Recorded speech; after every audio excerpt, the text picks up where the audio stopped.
second refusal or circle then means elimination, as does a fall of either horse or rider. Now, riders are required to complete the course within a set time based on the course measurement of 490 metres. And that's running at a speed of 375 metres per minute, just shy of 14 miles per hour. The simple calculation means that for this course, there is a time allowed of 79 seconds. If a rider takes longer than this, then time faults are added at one time fault for each 4 seconds or part 4 seconds over the time allowed. Remember, 79 seconds, the time allowed for the first round. Those equal first after the first round, usually clean or clear rounds, go through to a jump off against the clock over a shortened course where time will separate all ties. When and if we do go to that jump off, time faults are given at one time fault for each second or part second over the jump off time allowed. Now, to secure qualification to the Longines World Cup qualifier on Sunday, riders today must be one of the top 40 athletes in the Amalaya Investment Welcome, and the horse they ride in the World Cup qualifier must have completed the initial round of either this competition or completed yesterday's speed competition. The winner of today's Amalaya Investment Welcome at the Colombus International will receive the lion's share of the $40,000 prize fund. Now, before we make a start, ladies and gentlemen, I am delighted to ask you, please, to stand and remove cover. And I'm going to hand over to Brian Lookerbill for the singing of the national anthem. Oh, say, can you see by the dawn's early light what so proudly we hailed at the twilight's last gleam, whose broad stripes and bright stars through the perilous fight o'er the ramparts we watched were so gallantly streaming. And the rocket's red glare, the bombs bursting in air, gave proof through the night that our flag was still there. Oh, say, does that star-spangled banner yet wave o'er the land of the free and the home of the brave? And so the scene is set for this Amalaya Investment sponsored competition here this afternoon at the Split Rock Jumping Tour. Katie Dinan is going to lead off the action. Ali Wolff, local rider here from Ohio, will be third in the ring. Roberto Teran had that good result yesterday. And Christina Gansauer representing Ecuador, lending a real international flavour to our starting list here as well.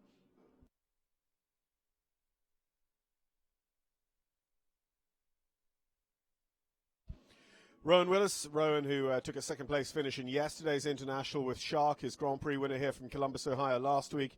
John McRae, former World Cup winner, he's going to be in with Aristoteles. Margie Engle's won all around the world. Kevin Babington was our international winner yesterday. He'll be followed in the ring by Australian Olympian Scotty Keach. Olivia Chowdry, one of those riders really making a name for herself on this Split Rock Jumping Tour over the last couple of seasons. Kelli Cruciotti, one of the most exciting young riders in North America probably at the moment. Beart Manley, Beart who won the Washington International Horse Show World Cup qualifier last year on the road to the Paris finals. Eve Jobs, a Grand Prix winner here at the Split Rock Tour over the last couple of seasons. Juan Bolaños for El Salvador, Nations Cup rider for El Salvador over the last couple of seasons as well at the Longines FEI Jumping Nations Cup of America in Ocala, Florida. Kristen Vanderveen, a winner of the Live Oak International World Cup qualifier this spring in Ocala, Florida. Charlie Jacobs, who's runner-up a couple of seasons ago at American Gold Cup. Todd Minikus, another former Live Oak winner himself. Beezie Madden, the two-time FEI World Cup jumping champion, is having a great run in the open jumpers. Kevin Babington in with the second ride, then super chilled towards the end of the draw. Peter Wild we see in there as well, US Olympic gold medalist. And we go back here, second rides for a lot of riders like of Mattias Tromp on the podium. Just a week ago at the American Gold Cup, Longines FEI Jumping World Cup qualifier.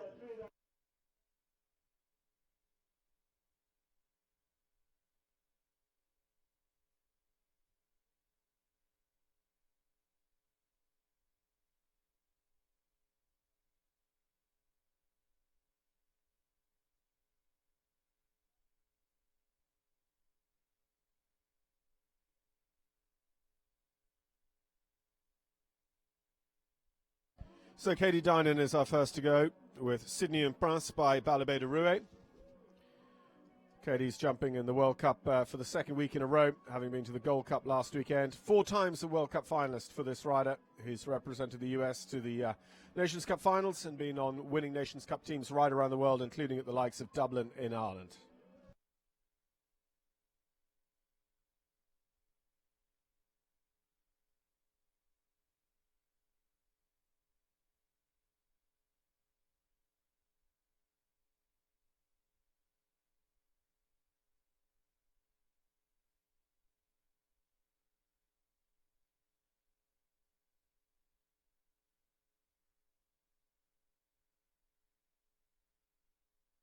So Sydney and Prix, a former ride of European champion and Olympic gold medalist Roger-Yves Bost for France. Katie taking over the ride. Just in May of this year, they went together to the Nations Cup show in Europe at St. Gallen in Switzerland and jumped to the 5-star tour at Dinan. A element down going into the triple combination there for 4 faults on the track. Once again, as he has done with several other courses this week, Alan's really front-loaded the triple combination up early on the track, about fence 5. This Longines fence is really delicate with the very skinny plank on top. Jumps out over the stripy rails of the split rock fence. Really influential fence on yesterday's speed track.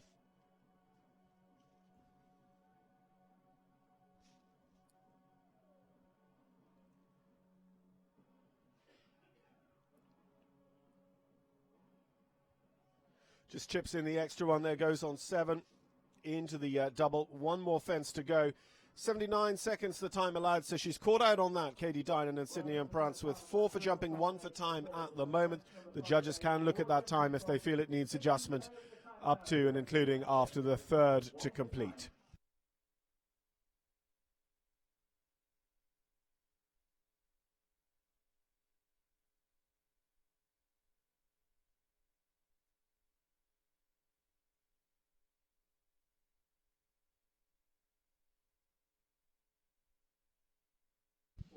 Well, 6th just last weekend in the Gold Cup, the Longines FEI Jumping World Cup. New York, Leslie Burr-Howard. Leslie with Donna Speciale by Cavalier. Leslie was the winner of the World Cup finals back in 1986, a Maclay winner. And 2 times an Olympic medalist for the United States as well. Just picking up the canter now, looking for her first on course, which will be the Lugano Diamonds.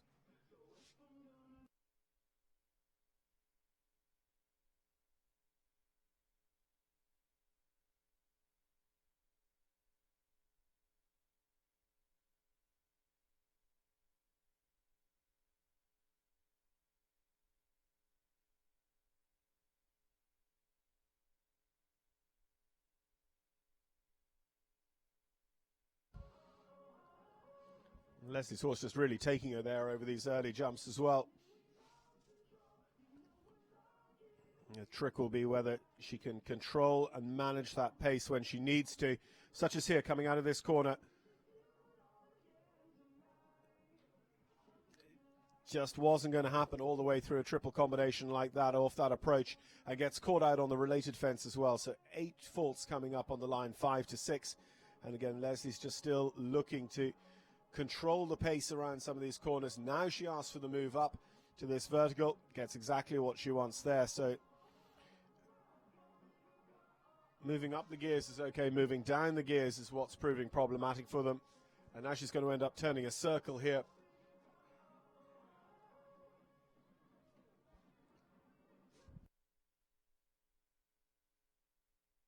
And unfortunately ends up jumping the 10th fence backwards.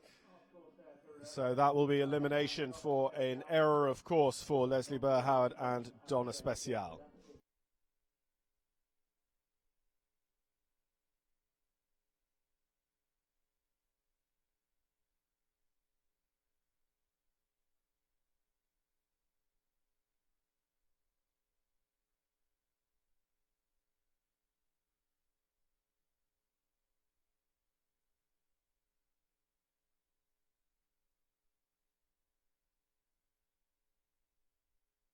Sally Wolff of New Albany, Ohio, with Exotic Sitter. Here we're going to sit a horse, our third to go. Still looking for our first clear. That would be guaranteed to come back for a second round.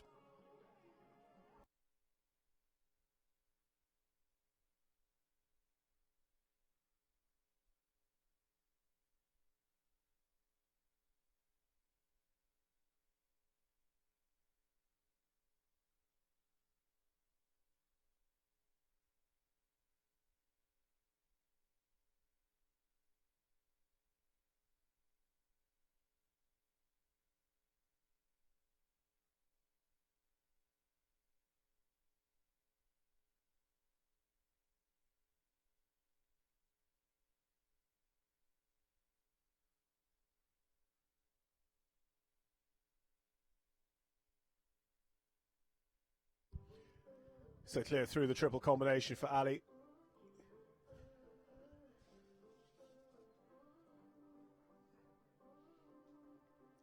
Third in the big Grand Prix here at Split Rock in Ohio last October.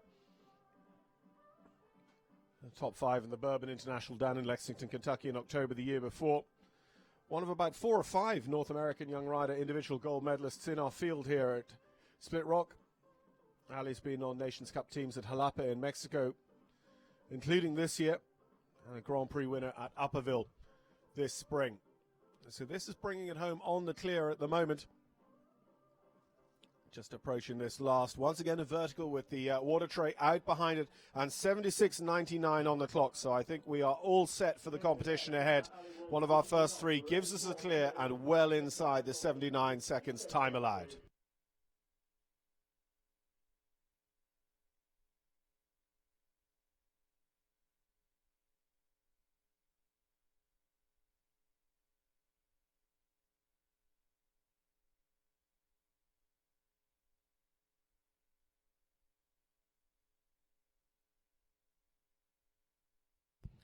Roberto Teran Tafour.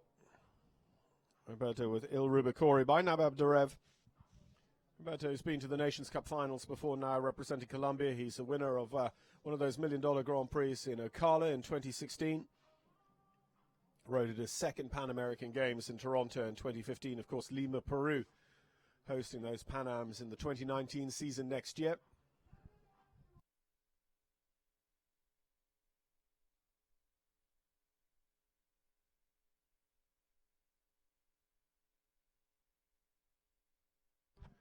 The Lugano Diamonds fence, getting them right up in the air before they come back off a 180-degree rollback turn to the Brave Horse at 2.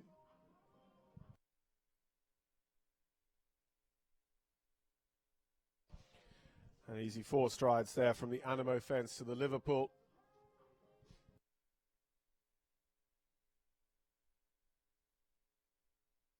Takes the first part of the triple combination with him as he goes, and the last, so 8 faults out of the triple combination on its own.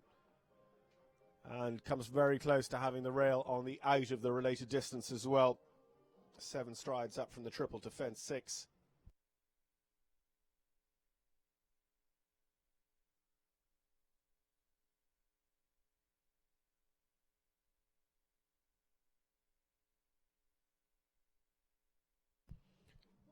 So, as we saw earlier on, so easy to forget to do the loop back right around to this fence. Interesting that second day we've got a real loop back on the course.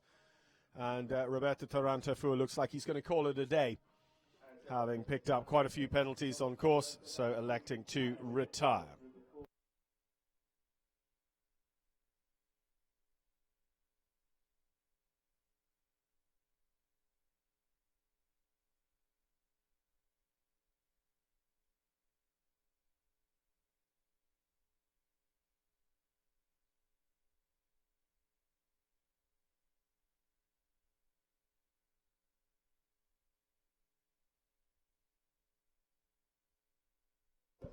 Well, many times a US World Cup finalist, including at the Longines finals in Paris this spring.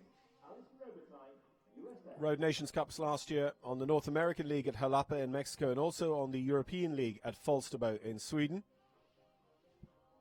Alison Robitaille with the Firestones ace by Berlin.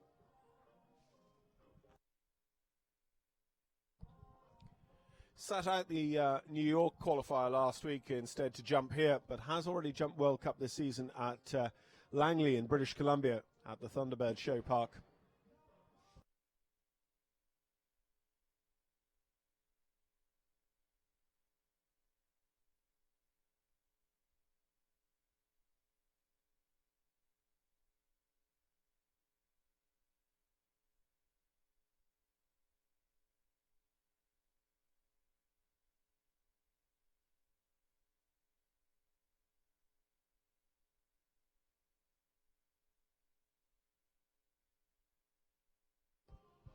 Oh, what a shame. Just came down on that back rail. It bounced up out of the cups. So 4 faults in the middle of the round. It'll leave Ali Wolff as our only 0 score once again. And we saw the Thunderbird Langley British Columbia Longines FEI Jumping World Cup go without a jump-off back in August.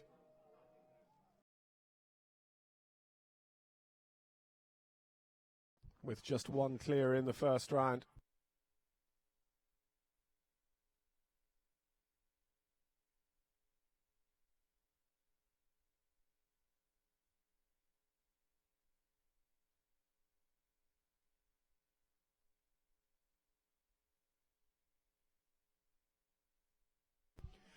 So going to pick up some time as well. 2 for time in 83.16 for Alison Robitaille.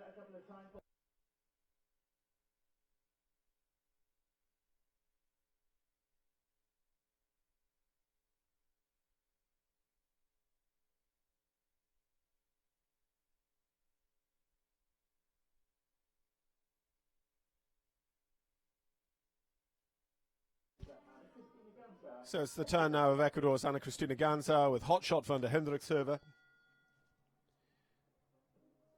Christina jumping several times at the Live Oak International in Ocala, Florida, which is also a part of the Longines FEI Jumping World Cup.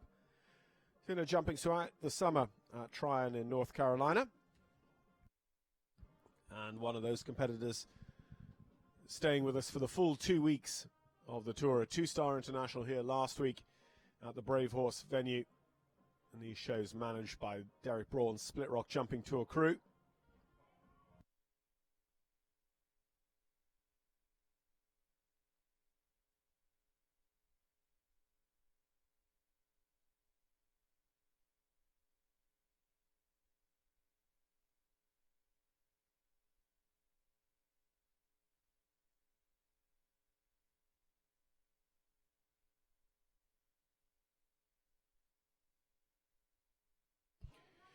So by the Belgian warm blood winning mid van der Arenberg, this combination, it's a real balancing act what you do down in that corner. And again, it's quite a late falling pole there, in and out of the triple combination, putting them on 8. But it's just whether they could have come up a little bit shorter or a little bit deeper into the, shorter into the triple or deeper into the corner, because they just got there a little bit between 2 strides.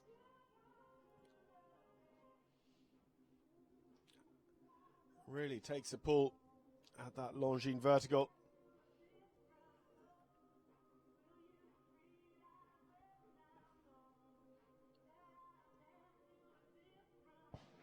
Roll back over this vertical at the bottom of the course, just the final line to go.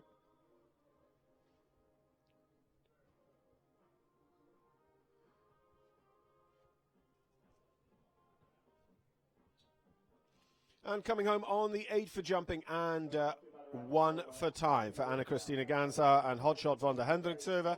So Ali Wolff is still our only clear round. Second place is Katie Dinan's 5 faults so far.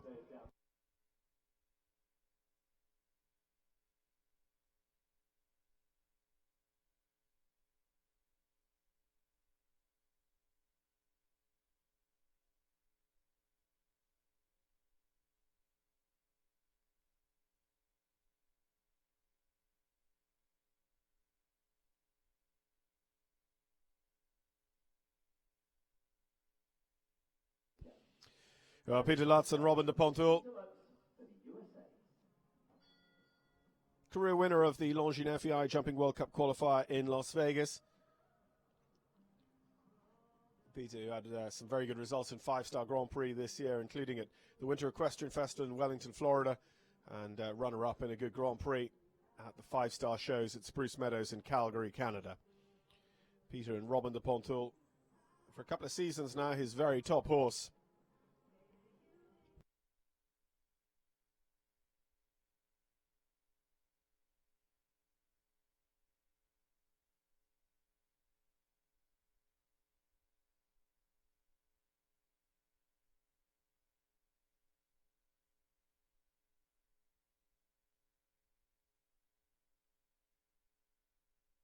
Well, just watch Peter here, how he rides this corner. He's much more composed out of the corner.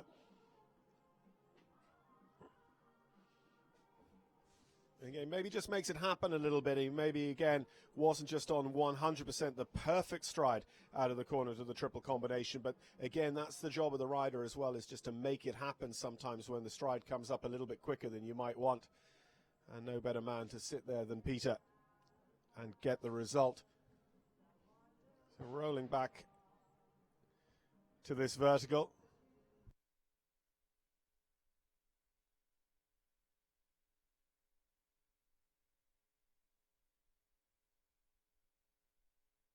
So on this final line, and Peter Lutz could be about to guarantee us a jump off. He's not. He just pulls the rail going out of the Longines double. He's going to be okay on the clock, but it's 4 faults, so that goes second place at the moment. And I'm actually just joined by our only clear round at the moment, Ali Wolff. Ali, congratulations. Thank you so much. Tell us about what your thoughts were on the course and then how it ended up riding for you. Well, you know, any Alan Wade course is going to be tough. And we knew that going in, and I had a really young horse, so this would be kind of his stepping up into the big leagues. So he's only 8 years old. He's not really done any of this, so everything is new to him. And you know, with an Alan Wade course, you have to ride the time is exactly on point. And so I just knew that I had to go in and ride aggressive no matter what. And he took care of the rest. Well, we'll catch up with more of that in the moment. We'll introduce Rowan Willis for Australia with his own and Dinah Posford's Averse W by Lexicon. Rowan, Grand Prix winner here last weekend with Shark. 5-star Grand Prix winner at the Longines FEI Jumping Nations Cup of America in Ocala. And second in our day one speed yesterday with his other horse, Shark. What's it been like? I mean, you must all suddenly be aware of Rowan Willis. He's come over here and just been winning rings around him. Yeah, he's had a great U.S. start. The last 3 weeks, actually, he's been on point.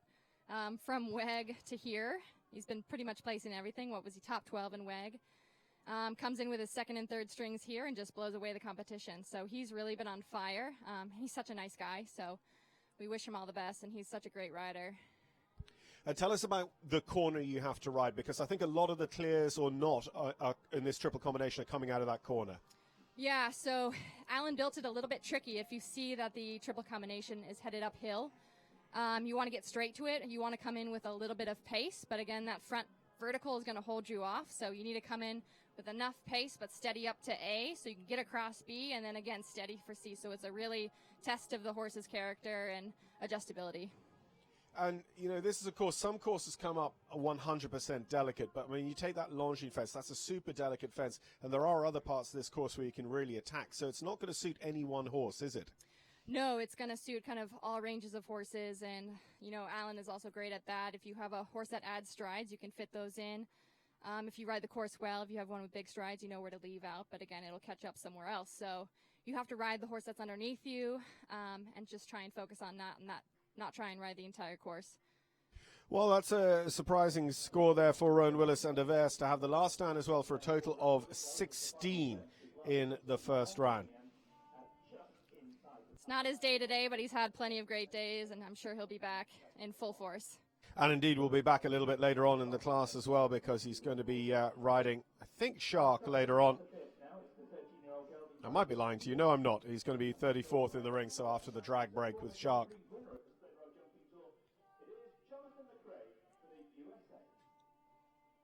So Jonathan McRae, winner of the Saugerties Million at the 5-star level in September this year. He rides Candy Tribble's Aristoteles by Padness. Career winner of the Bromont World Cup qualifier as well. Again, John has also had a great couple of weeks coming off that Saugerties win. That was huge for him, and what a great win it was. Well deserved.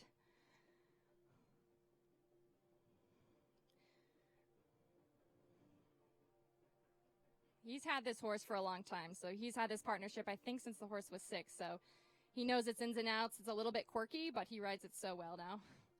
And you're saying your horse is just 8 years old. I mean, what's his background before coming to you, or have you always had him since a young horse? No, I actually started the ride when in December. Double H actually owns the horse. Now we own actually half of him.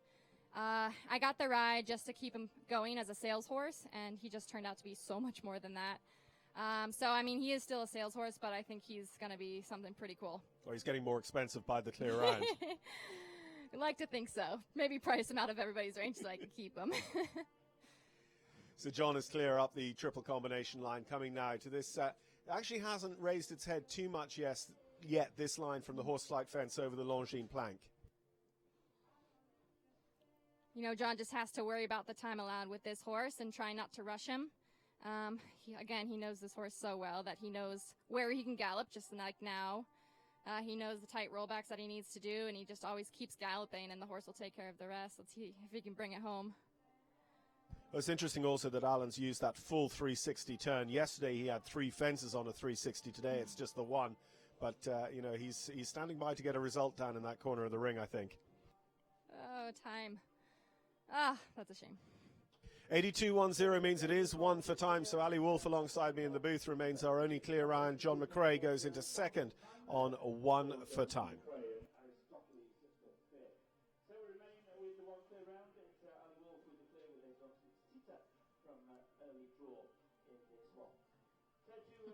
Well, we go from one 5-star Grand Prix winner to another this 2018 season. Margie Engle, who won the $500,000 5-star Grand Prix at the finale of the Winter Equestrian Festival. A hugely popular win. She's been on her winning ways all through summer, too. Michigan. She's been second in the last couple events in Gold Cup, but by hundredths of seconds. Yeah, I said I had Molly Ash in with me yesterday, and she went, thank goodness Margie stumbled, because otherwise there's no way I could have won. I think that's true. She had a pretty hard slip, but she recovered so nicely, and it was still close by, I think, tenths of a second is what Steve Engle said. So Margie Golston Engle with Gledwin's partners, Dicas by Diarado. They are our 10th to go. This is a relatively new partnership, but, I mean, they've clicked so nicely together. It's a huge horse. I think it's about 18 hands, so it's fun to see Margie, under 5 feet, riding this guy. But, I mean, you can barely tell. They just go so nicely together, and he is fast. So, got to watch out for her if she gets in the jump off. Yeah, and also, they jumped here together last year, actually, and took a top 5 in the Grand Prix in the 2-star week. And Margie and Dicas, this horse also just 9 years old. I mean, this could be a class today where the young horses are going to come through as the cream of the crop. Yeah, it's definitely fun to see, when the fall rolls around, the horses are getting a little bit older towards their next year, and you kind of get to see the young ones, pull them out, see what they can do, so you see what you have for next year. And this one is definitely going to be one to watch. So for those of you who've been watching the open jumpers as well, I mean, we're going to see Beezie in a moment, we'll talk about, but there's going to be no getting rid of Beezie for the next few seasons. She's got a super set of young horses there coming up. Oh, just trails coming out of the Longines by the in-gate. He's getting a lot of results off that in-gate as well. It's really proving magnetic for a lot of horses. But Margie's going to be on the 4 in a good time, 75.86, so that'll put her into 4th place. That was too bad. The horse looked like it just maybe barely trailed its hind end a little bit. Really an unlucky rail. Well, here is Beezie, in fact, with local owner Abigail Wexner's Chic Hin Deer & Core by Taran de la Pont. This spring, Beezie won the Ocala Million and the Winter Equestrian Festival Week 11 Grand Prix down in Wellington, about 3 hours south in the same weekend. 6th this summer in the big Aachen Grand Prix. and she took her second World Cup title in the Longines FEI finals in spring this year in Paris. Again, this is a relatively new mount as well. We haven't seen it really that much. She's just now, I think, starting to put it into the bigger classes. We saw it in Michigan. Again, it looks amazing. Looks like it fits right into her ever-growing string now. And the fun part is that her owners are about 10 minutes down the street. I saw Matt Burke out here earlier supporting her, so she's got some fans. Yeah, Beezie actually really just taking this horse over recently. It was being ridden until June of this year by an Italian rider over in Europe.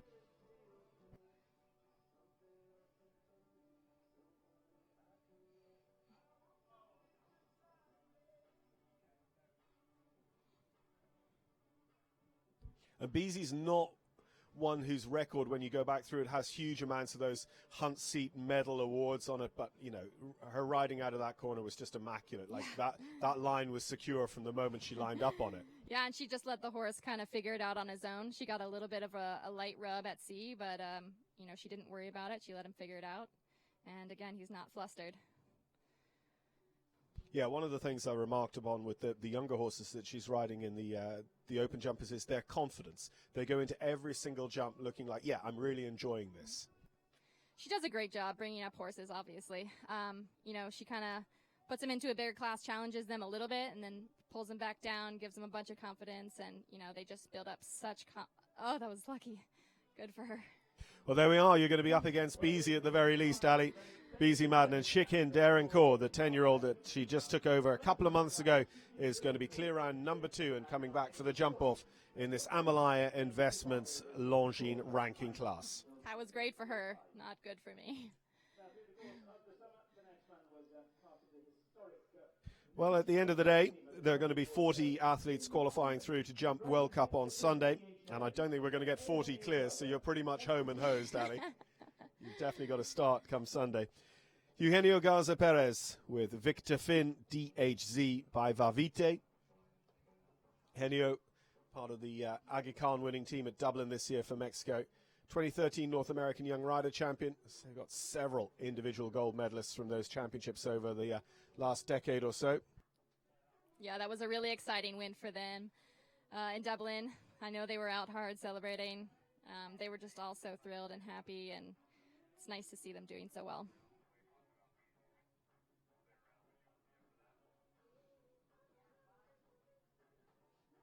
It was nicely ridden.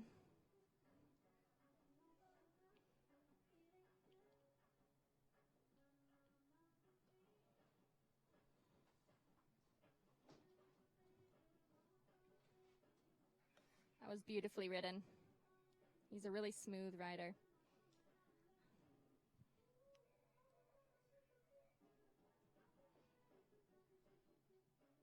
Keeps it tidy.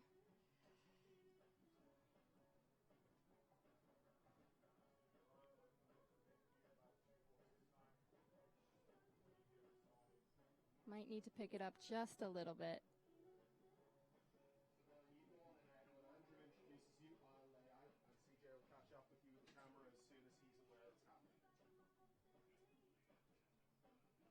Might be okay on time.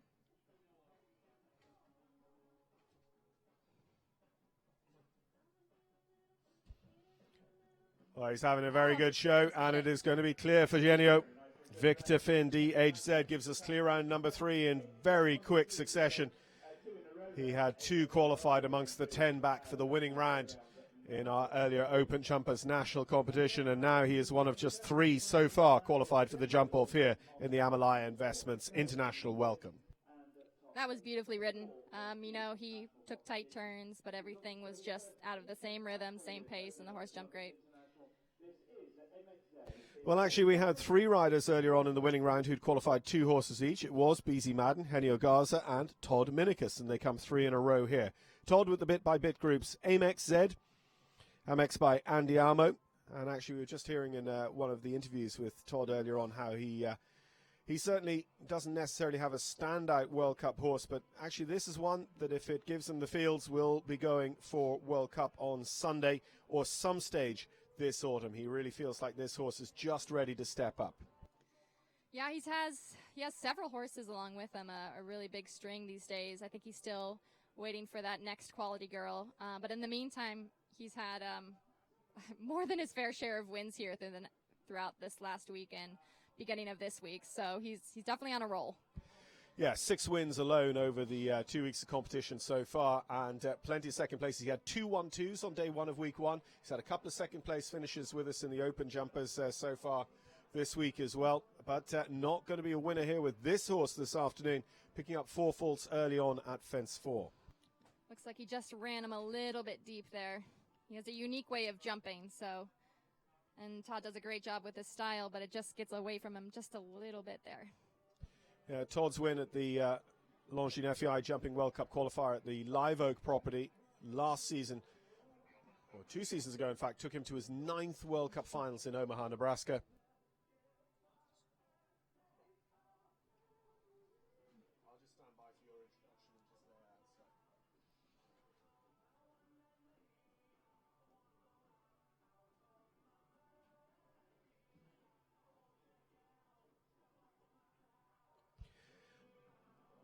That bright green fence just gets them in the air. It's produced a couple of poles in every single class. It's a very different color to normal.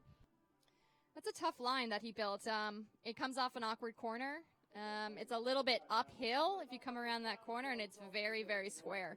So you want to meet it with enough pace, but respect that front rail of the oxer, and then get into that 6, get across A, and then tall for B, and the rest is really steady. So again, it's another test of adjustability. So yesterday, winner with Shorapur of the speeds competition, Kevin Babington, Irish Olympian with his own and Deirdre Burns of Burns Sport Horses. Mark Q. Kevin, a career winner of the Hampton Classic and the Devon Grand Prix in the Dixon Oval. Represented Ireland at the Athens Olympics back in 2004 and was the first ever Split Rock Jumping Tour Grand Prix winner back in 2015. It's nice to see him back with his top horses again. I know they've each had a few smaller breaks, and it's nice to see him back in winning form again. He's always a competitor, always going in and trying to win, and a great guy.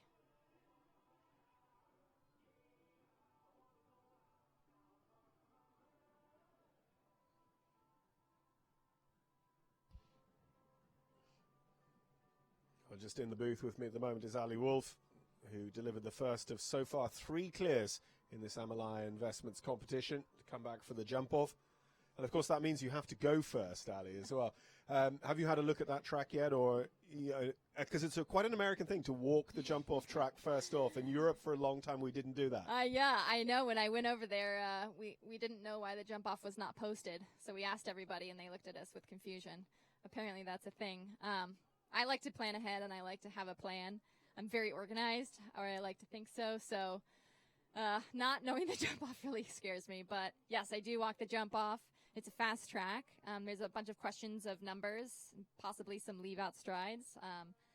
Again, I have a horse with a big stride, but, Kevin, if he gets into the jump-off, he has a shorter stride horse, but super, super quick. Doesn't spend much time in the air, so it's going to be scary if I have to run against him.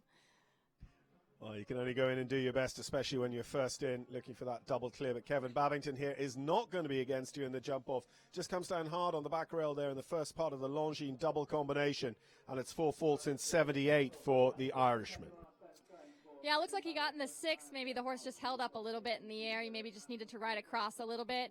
The hard part about that double is they see that B, they see tall vertical, and they don't really stretch across the oxer. So you kind of need to ride a little bit more aggressive in, even though you're going to feel like you're smushed up at B, but it's only to get them across. So 3 still for the jump-off. A man who had a good day in the internationals yesterday, Scott Keach with Abrahamson Equestrians and Maraca LS La Silla.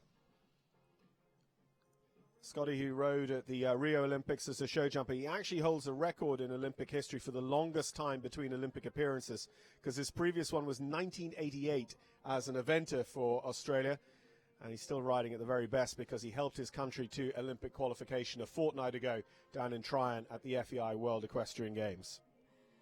That's a pretty amazing fact, especially that he was an eventer first, so you don't really see many of those. Oh, we're claiming so many of you. Peter Frederiksen, the European champion, was an eventer. Scotty was an eventer. Simona Bloom, the world champion, her dad was an eventer. Michael Young looks like he might switch to show jumping. So third part of the triple combination down, unfortunately, for Scotty. Just like he didn't get back enough for that C part. Again, it's going uphill, so you need enough to get into the 2 and then rock back for that vertical.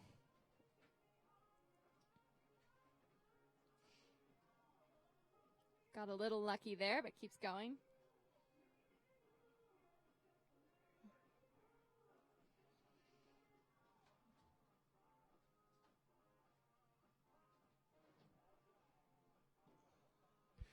So coming on to the final line, 3 qualified. John McRae is holding 4th place on 1 penalty. The 4 faulters, 75.38 was the fastest of them, so Scotty's not going to be our fastest 4 faulter. In fact, he's just going to miss the time altogether, 80.50. 4 and 1 for Scott Keach. It's a little lucky down that last line, but gets it done, curls right over. Just a little bit slow, I think, getting that lead change around, rolling back to that purple vertical. With one of our riders.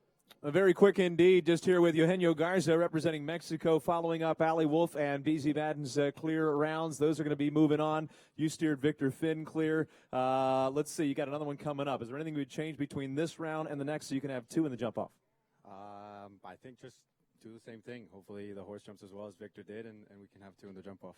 All right, well, we're looking forward to that. We're surely going to keep on stacking up. Good luck when you move along. All right, back to you, Andrew.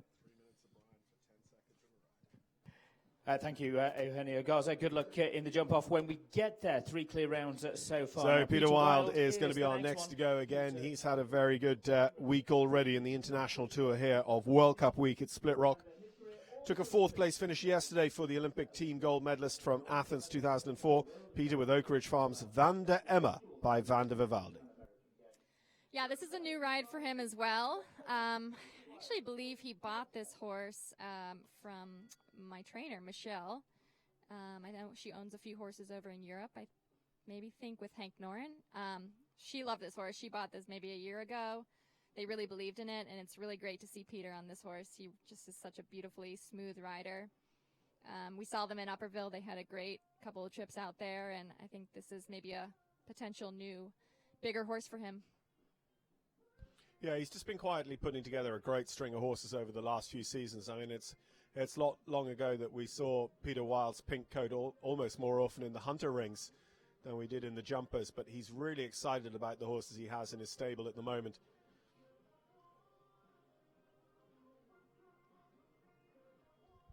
Gives the Animo fence a good rattle, but that just backs him off the stone walls a little bit. He gets a lovely jump over that.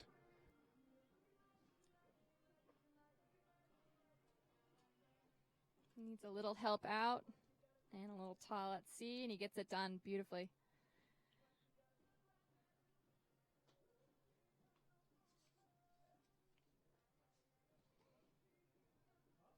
So we will see Peter again this afternoon, but this is his most successful horse of the International Tour, Van der Emma, that gave him that 4th place finish yesterday, going first. He just did the 6 to the 6. So he opted for the adding stride to that very, very delicate plank. Just gets a light rub at that oxer. Hopefully that'll set him up for this last line. Time might be a factor.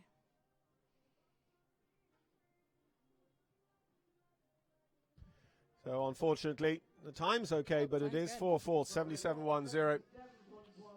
Horse, as Ali rightly says, was with Lisa Noren for a little while over the Netherlands, and then ridden for most of last year by Angelica Algotsson-Zanatelli, the Swedish rider. Yeah, Angelica's a great rider. I believe she's pregnant, but she really develops great horses. She and Marlon, her husband. That was too bad. That back rail comes down again. I think we'll see it come down quite a few more times. So having seen John McRae earlier on, now it's the turn of Christine McRae with Candy Tribble's Dali de Vie by Igana Sitta. She's had some great classes on this horse. I believe she was second last week. Yeah, dead on. It's a relatively newer one. She actually bought this one last year at this horse show from Chelsea Moss. It's formed a great partnership thus far. So Christine jumping here for her second week in a row as well. Like we said, was on the podium last week in the Grand Prix. A Pan Am Games individual and team gold medalist in Guadalajara 2011 and 3 times a World Cup finalist.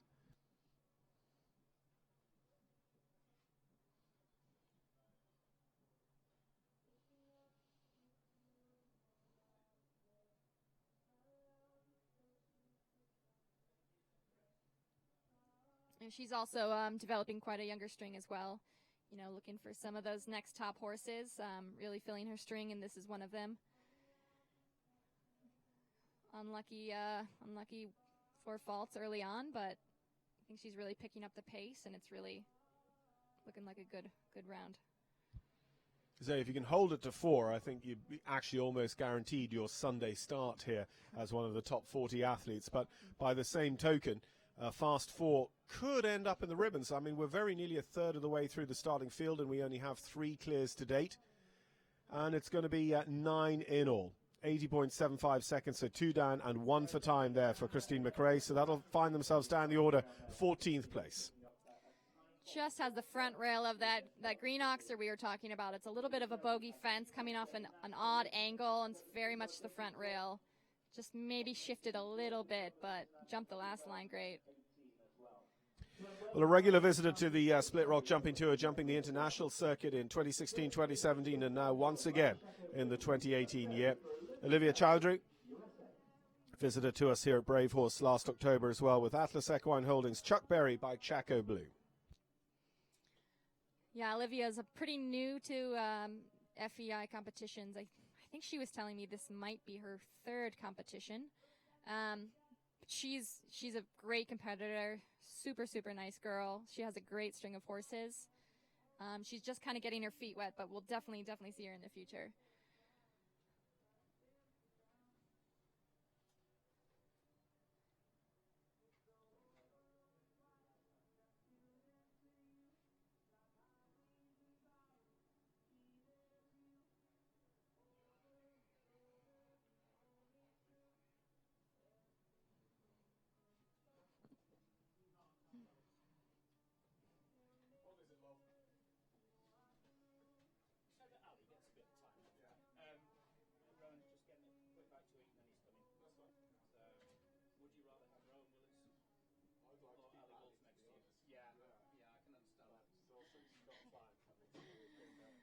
That was too bad. I think he just was a little bit too forward coming out of that triple combination.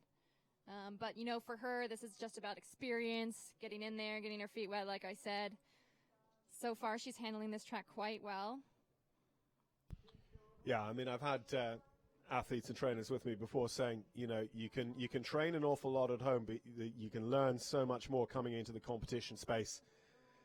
And to get to the finish beams is still something good. You know, let's not forget, this is the man who designed the World Equestrian Games track 2 weeks ago. Yeah, she just gotta, you know, when people get nervous, they get a little bit handsy, and I think she just pulled a little bit too much going into that last line. You know, she should have trusted his scope a little bit more. But again, she finished, she completed it. And we'll definitely see her in the future.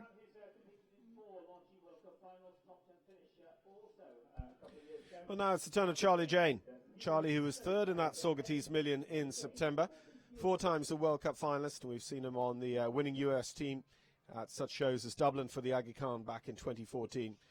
As well as being on the podium in the Saugerties Million this year, he won the Hits Million back in the 2014 season as well.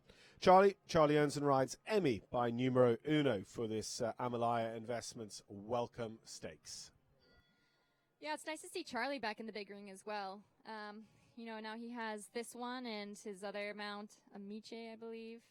I think this is a relatively newer one of his, but he's been a great competitor, especially he's had a great summer these past couple weeks, like you said, in the 500,000.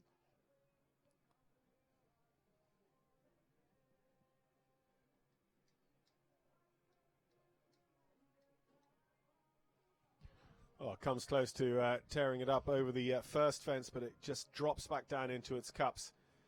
And that's pretty lucky. The back rails, they're on spring-loaded cups, so downward pressure tends to make them break away.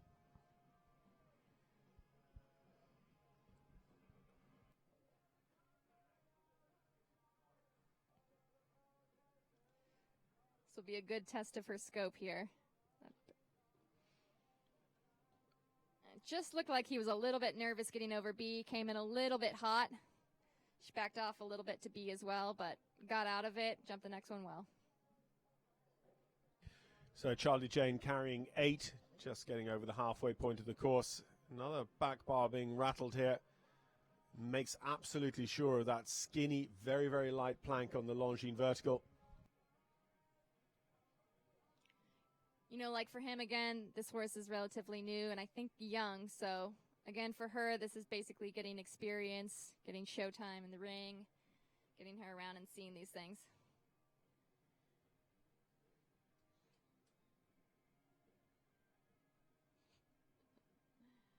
Charlie riding most of the course. Unlucky at the last. So 12 jumping, 1 for time for Charlie Jane and Emmy here in our Split Rock Jumping Tour. Second FEI class of the week here. It's Longines FEI Jumping World Cup week in Columbus, Ohio. And just 3 clears at the moment in this competition. Ali Wolff, Beezie Madden and Eugenio Garza Perez.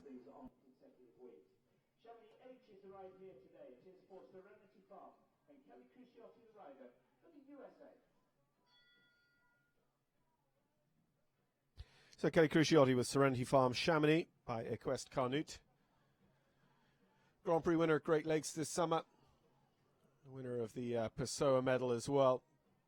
And a former winner of the Devon Grand Prix in Pennsylvania in the Dixon Oval. She's had this horse for a long time. They're a great partnership. He's, I think, maybe 18 or so. 17, yeah. 17. Still going strong. Love to see these older partnerships, these older horses.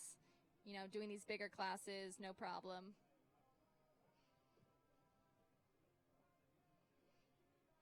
Really mainly speaks about the care and management of the horse. You know, if the horse is going at this age, just means that they managed it pretty well. And it looks like she lost a stirrup.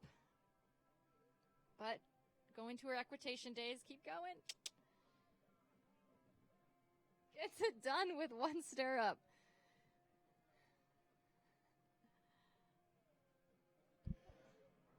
So just reaching for it with her toe. She has it back now as she comes to the horse flight fence. That was a beautiful recovery. Nothing fazed her.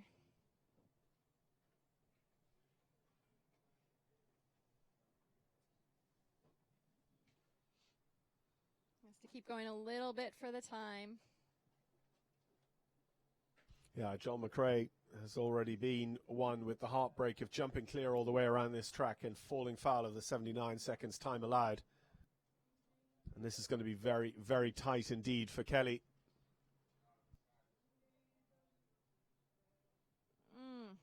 What a shame. It was the pedal what done it. 81.36. It's clear, but 1 for time, sadly, for Kelli Cruciotti and Chamonix. And that will go forth at the moment. It's our fastest 1 falter and 3 clears in front of them that will come back for a jump off. That was too bad. I think that loss of a stirrup may have cost her a second, but didn't cost her any rails, so she should be really happy with that.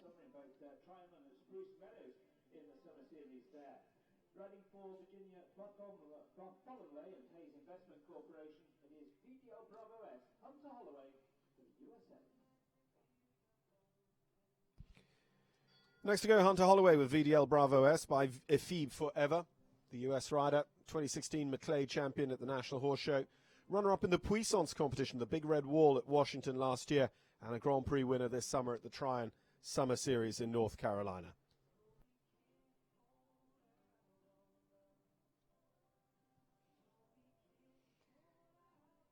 Yeah, Hunter's had a great summer circuit as well. I think a few wins. She has a great couple of horses. I know one of them is her mom's old horse. This one, I believe, is a younger one coming along nicely.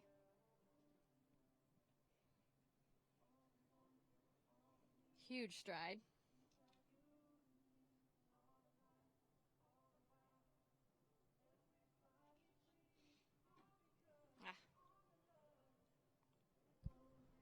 A element of the triple combination, and I haven't been keeping a tick list, but it certainly seems like the triple, if you put together all three parts, is our most influential fence.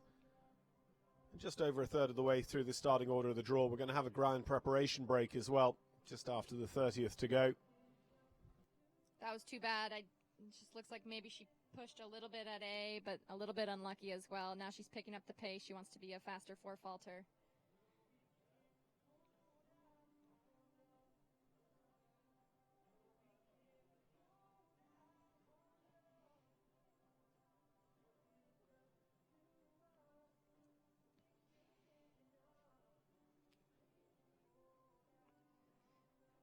Oh. Well, she has a big strided horse. She maybe could have gotten the 4 done a little bit earlier, but it was enough. So an 8-fault round there for Hunter Holloway and VDL Bravo S. I'm going to go on to Nick Dello Joio and Sweet Tricia next of all, this 9-year-old mare by the VDL side Berlin. Nick, a career winner of the Bromont World Cup qualifier. He's won Grand Prix at the likes of Angelstone, Lake Placid, and had a good week here last week in week 1 at Brave Horse on the Split Rock Jumping Tour. So Sweet Tricia and Nick Dello Joio next to go. Yeah, I believe Nick just recently got some of the rides on these horses. This one was coming along nicely for him, had some great results in Angelstone.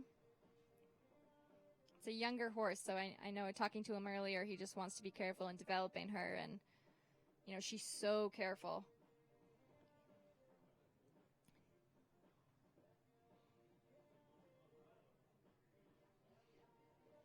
Jumping beautifully over that, almost jumping him out of the tack.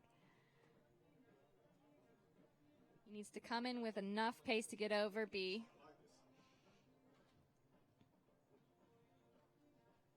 She's just so careful. She's so clever. She figured it out.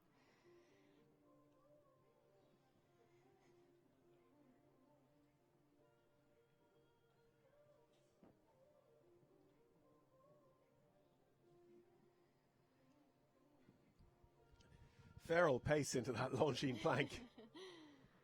Not going to be caught out by the clock, that's for sure. They've come along so nicely together as a partnership, so I think he really knows her now, her strengths and her weaknesses. You know, she needs to keep that pace under her to be comfortable and to get that time allowed.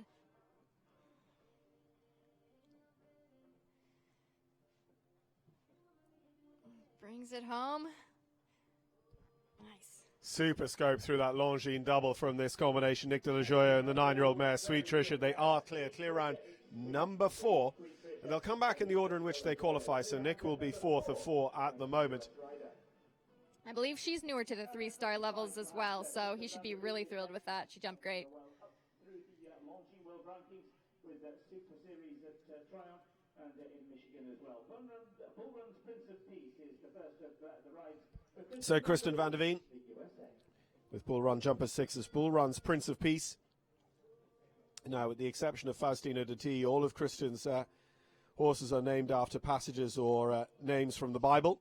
Hence Prince of Peace here for this one. By Cardenio out of a contender mare. Kristen with Faustino de T, her stallion won the Live Oak World Cup qualifier this spring in Ocala, Florida, before going on to the World Cup finals in Paris.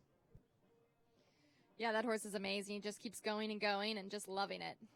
You know, they have a great partnership. He loves her. They're so fast. If they're in a class, they're keeping the rails up. They're pretty much unbeatable. And she's now has a few more in her string to kind of bring along, this being one of them.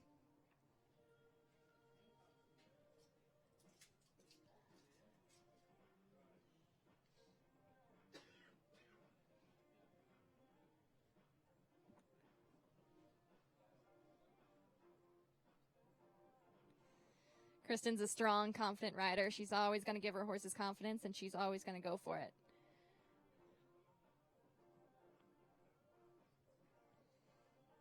But a little bit like Margie as well. I mean, it doesn't matter whether it's jump off or first round. Everything is on that forward stride. Yep. She believes her horses can do it, so they believe in it themselves, and getting a lot of great experience, especially this one. It looks like she's pulling it together, pulling it through. Nothing's over till it's over, though. This Longines double has been influential as well, and so it is this time. Both parts down, 8 faults And the last for 12, Kristen Vanderveen, clear all the way to the final 3 and then has all of them down for 12 faults, unfortunately, with Bull Run's Prince of Peace. Yeah, I may have just jinxed that one. It's a careful horse, so, it likes to back off a little bit to the fences, and may have just taken a little bit of a second look at A and had that front and I believe back rail down and just got a little careful there. Well, that's how you know when you've paid your dues with the Commentators Union, is when you've jinxed somebody. Yeah, we were watching the live WEG commentary, and it seemed as if every time Kim said some promising phrase, they had the next fence down, so I'll try not to do that again. Well, next to go, Debatcher and Baird Manley. Baird's another one of our World Cup champions in our field. Baird, who won the Washington International Horse Show qualifier last year on the Longines Tour. Won the World Cup finals 11 years ago now, in 2007, and has had 5 other top 5 finishes. The Swiss Olympian with Grant Road partners Debatcher by Veyron. He is just a beautiful rider to watch. He's so smooth. He really does a great job of bringing all these younger horses along, giving them the confidence, really taking his time, and then stepping them up when they're ready. And now he has a great string of horses. Beat is Katie Dinan's trainer, and they've been in a great partnership for the last couple of years. Woo! Not hitting that one. So fun fact, Beat actually owned my good horse, Casal, when he was about 5 years old, so brought him Your along. Casal is a baby Casal. Yeah, mine is not the actual Casal.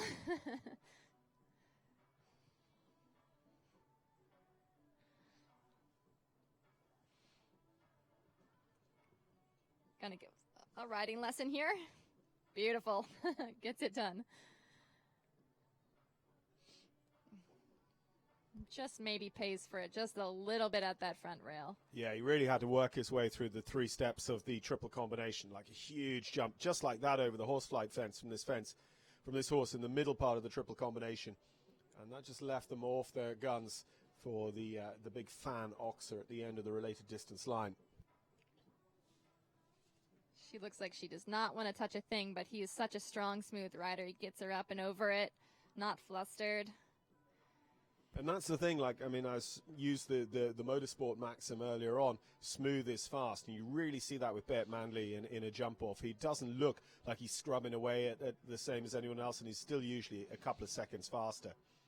Yep, just barely ticked that one. That was a little bit unlucky and just over the time it looks. So 9 and all, 81.95, resulting in the time fault for Baird Manley. It's going to put him down at the bottom of the top 20, 18th position, still 4 clears. Ali Wolff, who's alongside me in the booth. Beezie Madden, who's been a strong winner in the open jumper classes here this week. Eugenio Garza, who's been there or thereabouts. And Nick Dello Joio, with his horse in 77.56, will be the 4th to qualify.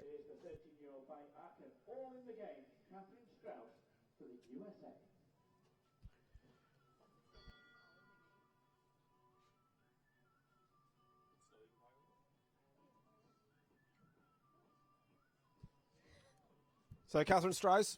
Katherine was 3rd with this horse yesterday in our speed competition. This is all in the game by Arkin out of an Indoctro mare.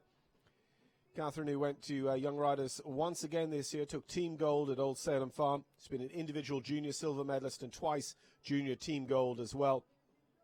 Grand Prix winner at Angelstone and jumped World Cup at North Salem, New York last weekend. Yeah, Katherine trains with Beezie. They've had a great partnership together for the last couple of years. Beezie's done a great job of getting her experience and in the ring and letting her take her time and then moving her up. And I think this year they just kind of started doing the bigger stuff. I saw her in the $500,000 in Chicago. We're definitely going to see a lot of her. She's moved up so great, so well, so confident that she's already really competitive in these international classes. I think coming 3rd. Was it yesterday? Yep, 3rd yesterday. And again, Brian Lookabill and I were talking about her and a lot of other U.S. riders. She's come up through those hunt seat, those medal classes as well. Was 2nd in the Washington Equitation Finals back in the 2017 winter season. Yep, Katherine's a great rider. She's really taken her time developing this horse. This has really turned into a great horse. it's a bit of a hot horse, so, you know, she needs to learn how to take her time over the fences and let him kind of take care of everything, and she's doing just that. Really, really looking like a great round. I'm not going to say anything more. Well, clear the Longines fence. Just the last to go, the split rock vertical, and it's clear all the way, and the time is easily done. Katherine Strauss and all in the game. Going to be clear round, getting a 20% exactly conversion rate of clears. Joining Ali Wolff, Beezie Madden, Eugenio Garza Perez and Nick Dello Joio, it is Katherine Strauss in the ring. That's going to be fun. She'll be competing against Beezie.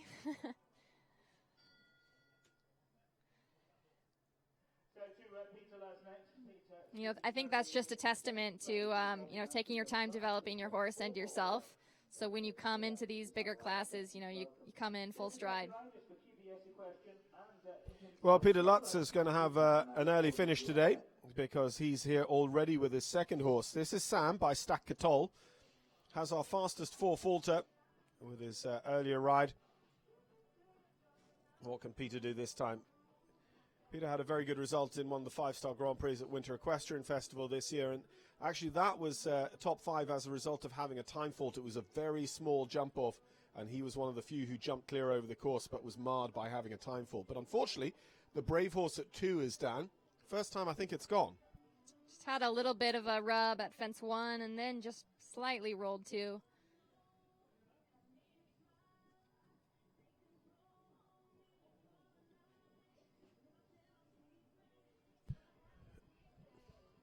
Well, unfortunately, it will truly be an early finish to the day for Peter because the pole at 2 and now also coming out of the triple combination absolutely affirms. He'll finish out of the ribbons here today. Again, I think this is a newer ride for him, or at least a younger horse, so, you know, he's just getting this one around the track.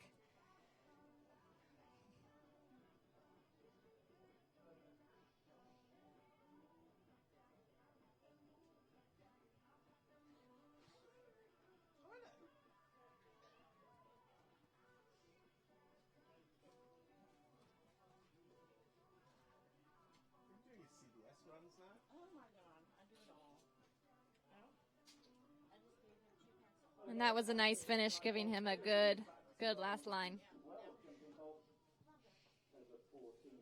Well, 14 in all it is for Peter Lutz and Sam. Still 5 clear rounds. 4 for USA, 1 for Mexico at this stage, and another 4 competitors to go before we take a short break for an arena drive. We'll keep that arena surface in tip-top condition. This is Isabel Cox, horse Bariton. So Peter Petschenig for Austria and Bariton.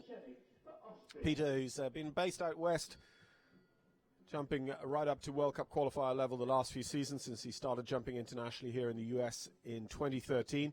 And this is Peter's second week with us in Columbus, Ohio as well.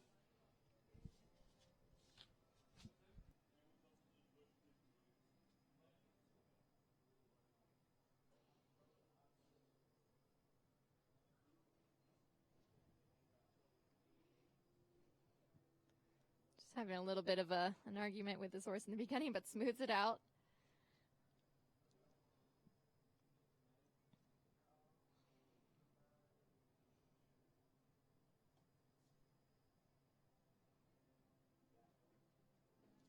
Well, the Animo fence goes at 3, and again, that's one that we haven't seen rear its head too often in this competition, but, you know, as ever, and we said about all those top designers, you do get a spread of faults right the way around, but A, B of the triple combination to go as well. So we're not even at fence 6 and we're on 12 faults. This horse has a huge stride, so it's managing and compacting that stride without losing that momentum. It's just gotten in his way a little bit, especially over that third fence. He was cross-cantering just a little bit.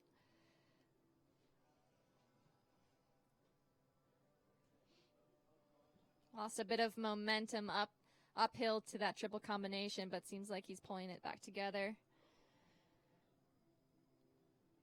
I think it's very interesting, and I mean I've walked arenas that look like billiard tables, and actually they all have terrain. They all have a run one way or the other, and you know the designers know it, and you guys as riders, you really look at that very carefully about where the fences are positioned, don't you? Yeah, you know, it's hard. You can't really see it from the screen, but, you know, the pitch is a little bit If you look at the triple combination, you're pretty much jumping uphill, and I think that's the trick and why he built it. He built it in an awkward corner. So you kind of get stuck coming through that corner, and then you also have to build to get across that oxer, like I said. But again, those two verticals are so delicate. So it's really about knowing your horse, you know, his scope, his stride, how you want to jump in and getting it done and fighting for it. So Ali Ramsey goes next with the Tangela van der Zoethoeven, Thunder van der Zoethoeven, Hermelian van der Hoeven. There you go. That is a mouthful. Yeah, Ali's a Canadian, and I know she's had actually a great summer circuit. I've seen her, especially with this horse. Just gives the first a good tap. We saw her jumping last week with this horse, Hermelian, in the Gold Cup. Had some good results up in Angelstone, a second and a sixth place finish in the Rockwood, Ontario Angelstone Grand Prix.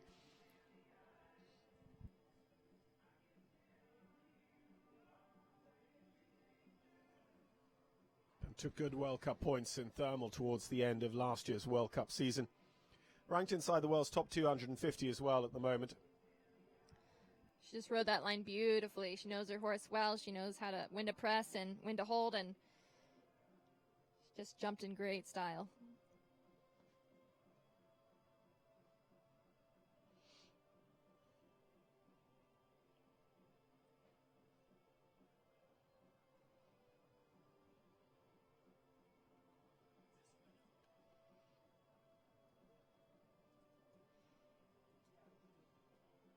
Ooh. Got a lucky rub there. Let's see if it lasts for here. Lucky rub there. Pulls it to the last. Oh, just gets away from her. Oh, what a shame. Ali Ramsey and Hermelian van der Hoeven on the 4 faults. So that will be 11th position at the moment. Our fastest 4 faulter, Peter Lutz, is up there in 8th.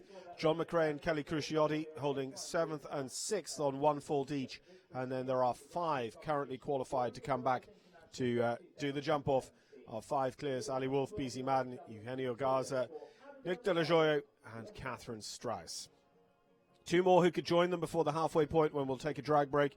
Abigail McArdle in the ring.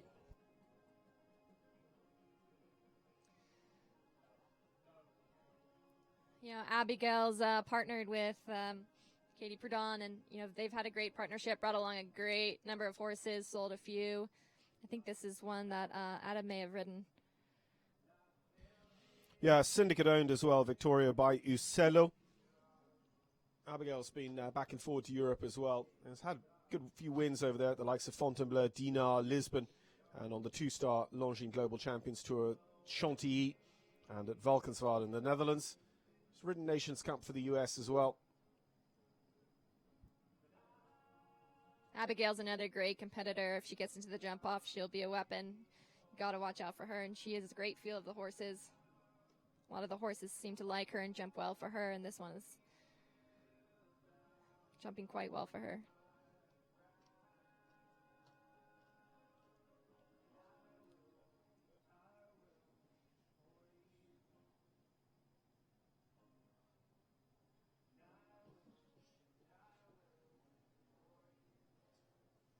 No problem there.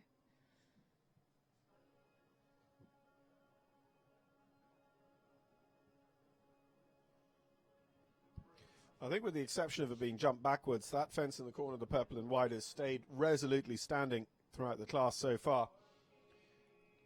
She can get across this one. Oh.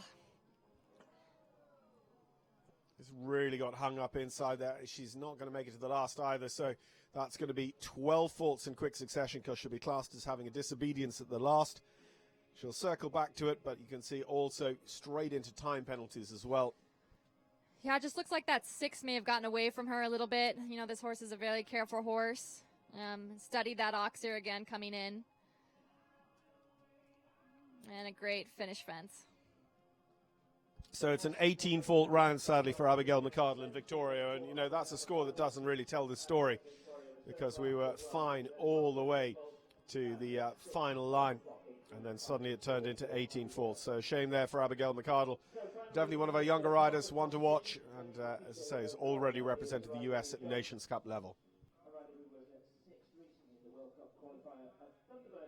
So Eve Jobs, a Grand Prix winner here at the Split Rock Jumping Tour, actually at their Lexington base in May 2017. Eve in Europe being top 10 in the Bolesworth Grand Prix, top 10 in the 5-Star Nations Cup Grand Prix at Langley in British Columbia this year at T-Bird, and took a 6th place finish then when the World Cup went to Langley in August to sit currently 4th on the West Coast Sub-League. This has been a great horse for her, great partnership. I know she has a few new ones now.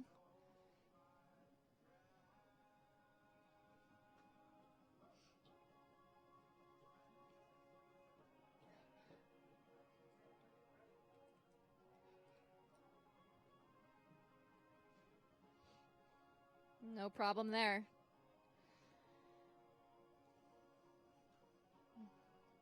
Oh, what a shame, just catching that back rail. So as we go into the halfway point of the course of the competition, it's going to be just 5 clears.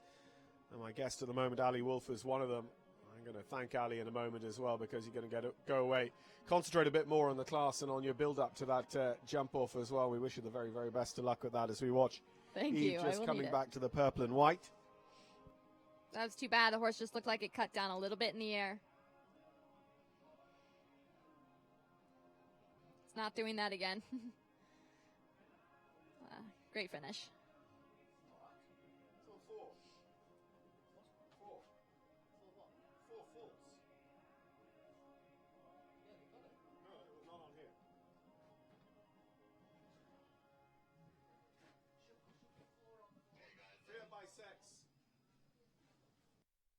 So Eve Jobs on the 4 faults there in 77.40 will be down the order, so it will be 5 clears coming back to us.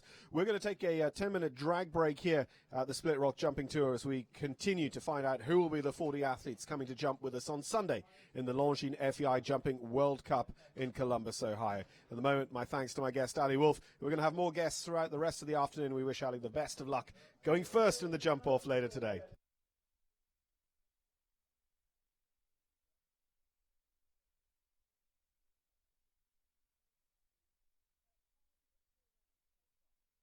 Lookabill. Indeed, we've got some great ones. Of course, local rider. She's at least from the local area, but she's been completing all over the world. Ali Wolff is going to be back, of course, in that jump-off round. Beezie Madden, Eugenio Garza. So we got 2 for the U.S., 1 for Mexico early in the list. And then, of course, Nick Dello Joio and Katherine Strauss have all made it through as well. Lots more big names in the second half of this class, but now it's just time to freshen things up. And I know for sure it's going to shape up to be a fantastic jump-off here when we get to the end of the round. But just what a great day of competition, and we're looking forward to a lot more of it.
So welcome back. We've got 5 clear rounds to date in this Amalaya Investments Welcome competition. Ali Wolff, Beezie Madden, Eugenio Garza Perez, Nick Dello Joio and Katherine Strauss are our 5 clears. We're going to get back underway.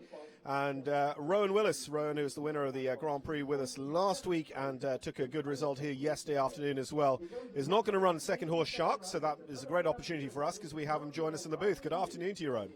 Afternoon, John. Yes, I thought I much prefer to be up here having a chat with you and rather than jumping Shark today. But assumedly, like yesterday was enough. I mean, he's gone through the start and finish beam, so he's qualified for Sunday if he's the horse you want. Yeah, I think actually I think I might be riding a verse on Sunday, but he jumped very well last week and again yesterday, so we've got a few shows coming up, so we'll aim for those. So John McRae's in the ring with Candy Tribble's Win for Life by Winning Mood van der Arenberg. The sun's just come out a little bit here this afternoon in Ohio. Just tell us about your thoughts on Alan Wade's track and where the real meat of this is, Rowan. Well, it's another very good course from Alan. He's always builds nice tracks with kind of that makes you think the whole way around. Obviously, this combination now that Jonathan's coming up to, you need to be spot on coming in and really sit up coming out, and he's rode that very nicely. But yeah, there's no let up from there. We've got a little bit of a blind turn round to the Oxer here, and then the nice 5 strides to this just little plank there that takes a bit of jumping, and he's doing a very good job. Yeah, we've seen one clear through there on 6 and 6, but you're dead right, most people going through it on 5. And just talking about the triple combination as well, I mean, Peter Lutz kind of showed us the job of the rider to make something happen, because he corrected it, because that triple is won and lost in the corner. Yes, definitely. And unfortunately there for Jonathan, probably... Well, an 8-fault round in 76 seconds for Jonathan McRae and Win for Life. So Jonathan, who had that one falter earlier on, a heartbreaking one fault to leave him out of the jump-off. He's in 7th position. He'll probably still finish in the ribbons today, pick up 1 or 2 Longines ranking points, but he could so easily have been in the mix in the jump-off. I think we'll probably see him in the mix here on Sunday. He's a jumper. I mean, the 5-star Grand Prix and Week 5 Winter Equestrian Festival this year, only 3 people jumped the first round cleared. Jonathan was one of them, but again, stayed out of the jump-off thanks to having a time fault there, but it can't be taken away that he was one of the few who jumped clear. Andrew Wells is on course. Andrew will, with Tekestrian Farms, Brindis Boogie Boo by Grand Pilote. Split Rock jumped to a regular, including a top 10 in the May Grand Prix 12 months ago. And World Cup points from American Gold Cup last weekend. He's also had a very good season up at Spruce Meadows and was part of the American team there at the Masters show. He's been in good form lately.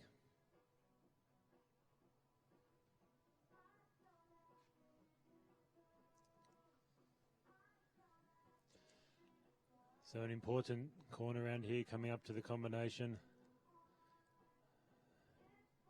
Gets a good shot in.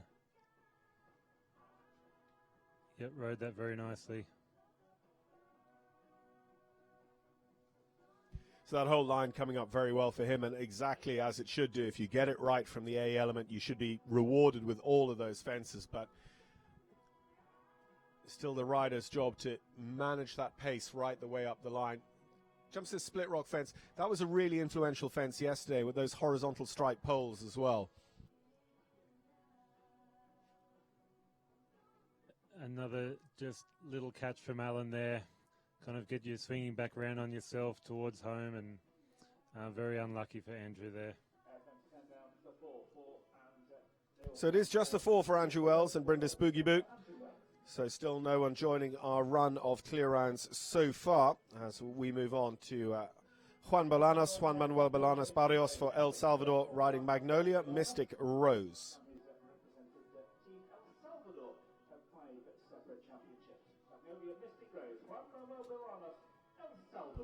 So ridden in plenty of major championships, including the Pan Am Games back in 2003. Second week jumping with us here at Brave Horse. And El Salvadorian Nations Cup team in Ocala, Florida in 2016-2017.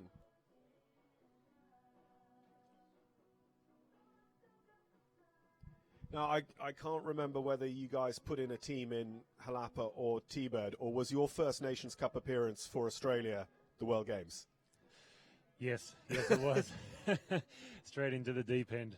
But it was lucky enough to be with Scott Keach, who's been to a couple of Olympics and also a couple of World Championships before, and Jamie Kermon has been with a couple of World Games, and then Billy Raymond and I were newcomers. The last time I think we jumped together was about 20 years beforehand as a country show in Australia.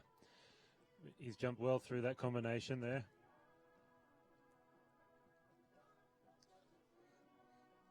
No, I was just thinking because I had in your note, I remember from the Ocala show, because we were expecting a three-strong team from Australia there. I was like, Rowan Willis will make his Nations Cup debut here. And I was like, did he manage it anywhere else?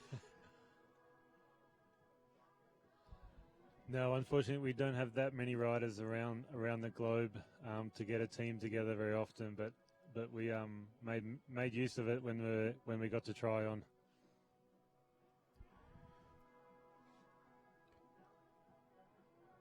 So Juan Bolaños on the final line, still on the 0 score as well. Very good through there. Really nicely done. The time, unfortunately, counts against him, so that will be, just like John McRae's earlier ride, on 1 fault. If it's any consolation, it's the fastest of the 3 1 faulters, so it will go 6th, but 5 coming back for the jump off. Yeah, he jumped a lovely round there, and he should be, probably well prepared for Sunday for the World Cup. So, if you are following along on the start list at home, you'll be unsurprised to hear that Rowan Willis, next on the list, does not run because he's sitting beside me in the booth. We go on to his colleague from the World Equestrian Games team, Scott Keach, with Southern Cross Equestrian, his own company down in Ocala, Florida's Born to be Picabella by Berlin.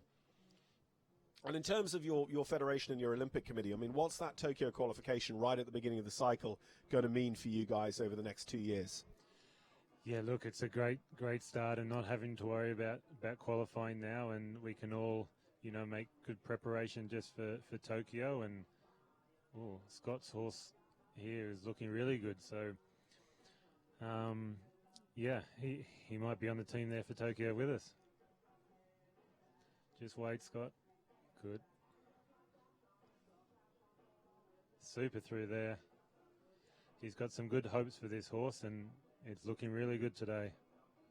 I think also, Scott doesn't necessarily always get the credit he deserves. I mean, those of us on the inside of the sport really knows kind of what he's achieved with Fedor, but, other people wouldn't necessarily give him the credit for what he's done with that horse, because it wouldn't be, the most high-quality horse, and he's taken it to Olympics and World Championships. Yes, and he was second in the Big 5-Star Grand Prix in Chicago there in August, and third in the one of the Grand Prix at Spruce Meadows. So he's been very consistent all year, placing in the 5-star in Ocala as well. So but this horse is jumping fantastic today. Well, Scotty's been caught out a couple of times by time penalties this week, but no problem today. He is clear, and he is clear round number 6 for Scott Keach and Born to be Picabella. So 1 for Australia in the mix in the Amalaya Investments Welcome Stakes.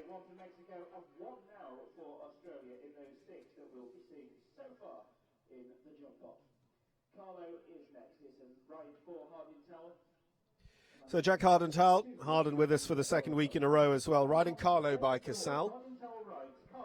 Harden last year was second in the Central Park Horse Show Grand Prix in New York City and jumped well throughout the 2017 Longines Global Champions Tour season, and he's been a 2-time World Cup finalist as well.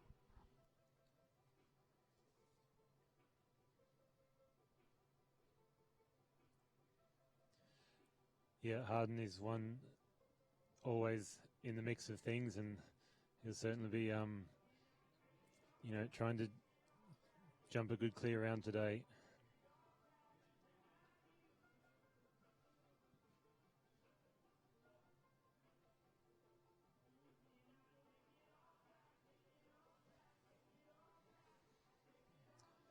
Jumps through there very well.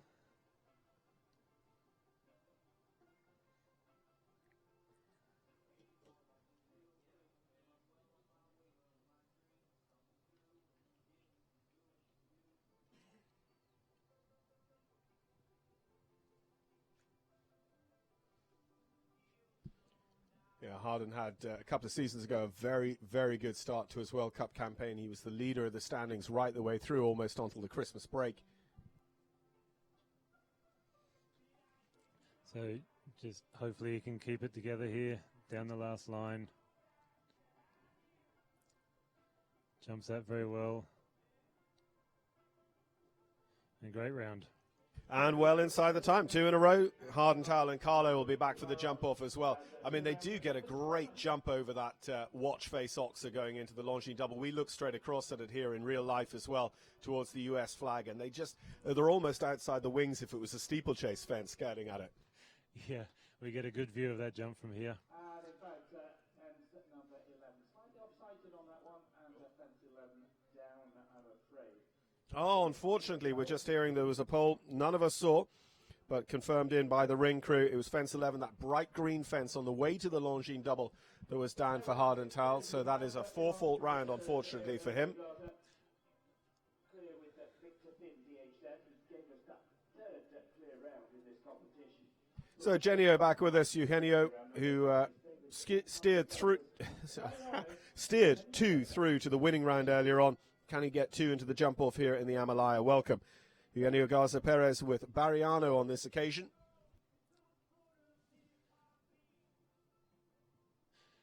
And Eugenio, of course, was part of the great Mexican team that won the Nations Cup in Dublin this year. Was a fantastic result for Mexico there. I was lucky enough to be down in Mexico City for the Longines Globals when it was the week they got their invitation. And actually just arriving at Dublin, they felt like winners. And, you know, they never, ever expected to suddenly top all those European teams in Dublin and make that historic first ever win for Mexico in the Aga Khan. And what a marvelous place to win a Nations Cup as well. Incredible atmosphere at that show. I mean, a lot of that's down to the arena speakers at Dublin. Absolutely.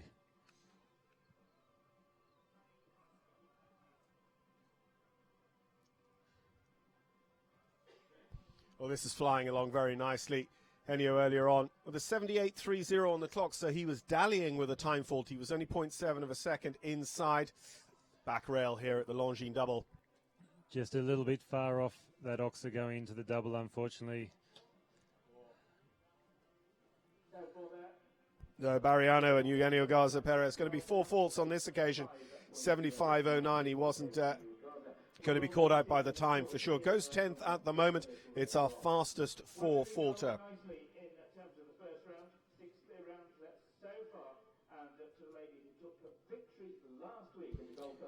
Yeah, winner 7 days ago of the American Gold Cup, the Longines FEI Jumping World Cup qualifier in New York with Louisburg Farms, Cat Ballou by Cassini. It's Molly Ash Corley. Molly was third in the World Cup qualifier at the National Horse Show a season or 2 ago, twice a Grand Prix winner at Angelstone and Rockwood, Ontario, and a 2-time World Cup finalist. 2 times winner of the American Invitational, European Nations Cup teams, and a career winner of the Devon Horse Show Grand Prix in the Dixon Oval in Pennsylvania.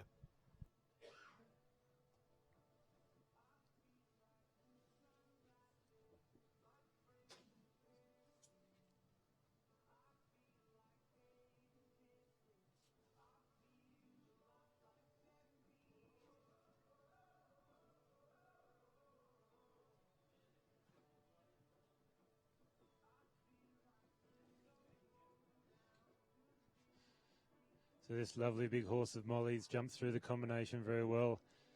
It actually seems to be riding a bit better after the break. I think the sun's come out and the horses seem to be picking it up easier. But it's got a fantastic big scopy jump on it, this one.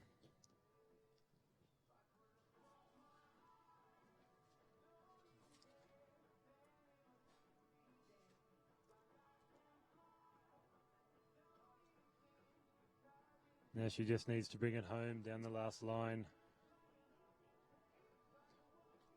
So a couple very close. Scott Keach is our only clear since the drag break. There's another in 75 seconds. Molly Ash Corley and Cat Ballou are through. And remember, they'll come back in the order in which they qualify as well. So she will go 7th of 7 so far with Ali Wolff, the native of New Albany, Ohio, leading it off for us. One of those belongs to Nick Dello Joio. He's already clear with Sweet Trisha. And this, a second ride for him. This is the 10-year-old Dubai, Nick Dello Joio, USA.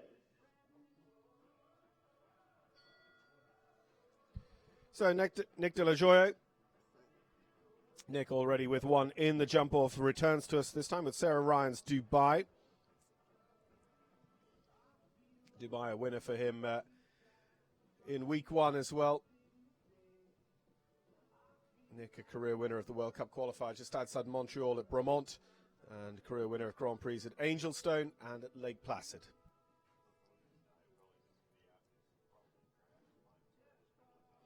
I don't think Nick has been riding this horse for long, but he's a very good catch rider, and already getting the best out of this horse last week, and hopefully again today.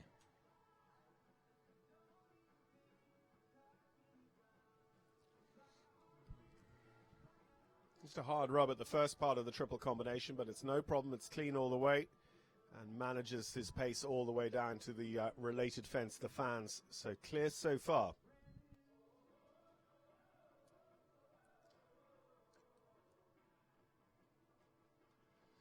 Gets him back for the plank there. Then jumps the oxen nicely.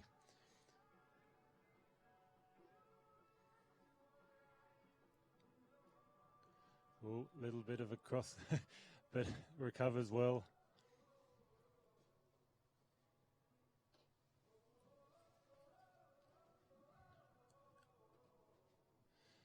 He might be having 2 in the jump off, hopefully. If he can just hold it to the last. Oh. Rattles it, and it's 1 for time. Nick Dello Joio and Dubai, unfortunately, just picking up that 1 for time. So, unfortunately, it will just be 1 for him in the jump off. And Nick, just that merest margin over, becomes our fastest 1 faulter. So, takes over 8th place. Juan Bolaños just behind. Kelli Cruciotti on 1. John McRae also on 1 fault.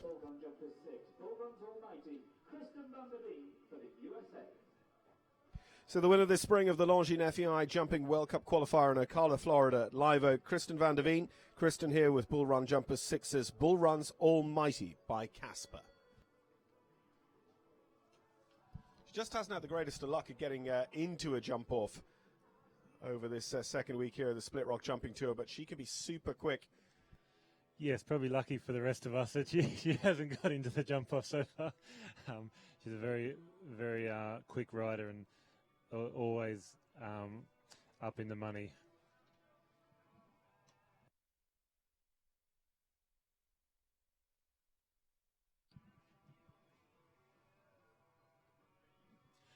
So Kristen competed at the World Cup final this year in April in Paris, along, of course, with Beezie Madden, who ended up winning it. So it's quite a strong field here at the Split Rock Show. Yeah, and the USA with a tremendous record in those Longines FEI Jumping World Cup finals as well. Going right back to the likes of Norman Dello Joio, Nick's father, who won it in 1983. And he wouldn't have been the first US winner either. But Beezie's won it twice. McLean Ward winner 2 years ago as well.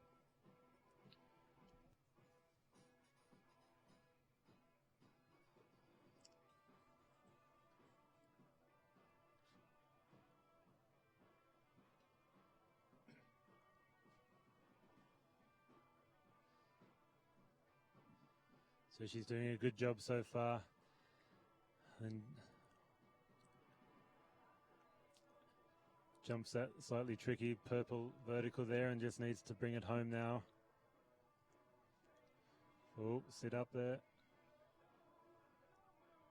Jumps that very well.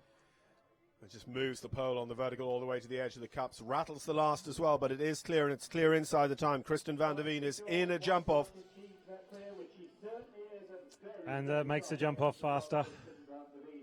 Some great names in there already. Ali Wolff with a young horse. Beezie Madden with quite a young horse as well, but never discount Beezie. Nick Dello Joio, Kat Strauss, Scott Keach, Molly Ash, and now Kristen Vanderveen joining them. Nicole Walker is the first of 2 in a row here now for Canada. Nicole, who's had a couple of good results. She was a two-star Grand Prix winner at the Longines Latino Horse Show in Saint-Tropez in the 2017 season, and returns to jump with us here at the October Split Rock meeting at Brave Horse as well, having debuted here last year. Nicole owns and rides Excellent Bee by the VDL sire Berlin.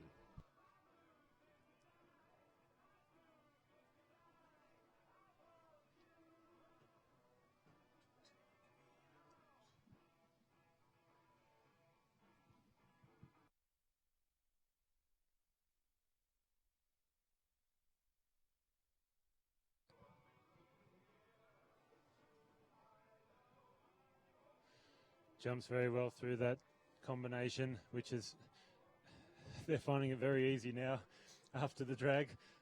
We were all finding it, well, especially myself, finding it very difficult early on, but they seem to have mastered it now. Sometimes is the case, and then, of course, the errors just switch to somewhere else on the course. I mean, the last line has perhaps been more influential since the drag break than it was before.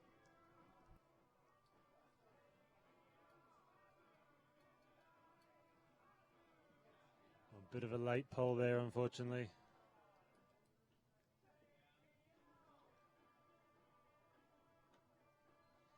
And another one in the double to finish on 8 faults. Full total, 8 full total for Nicole Walker and Excellent Bee. So down the order, 27th position after just over 40 trips here in the Amalaya Investments qualifier class. We'll get 40 athletes out of this class for the Longines FEI Jumping World Cup Columbus, Ohio here on Sunday, presented by Lugano Diamonds.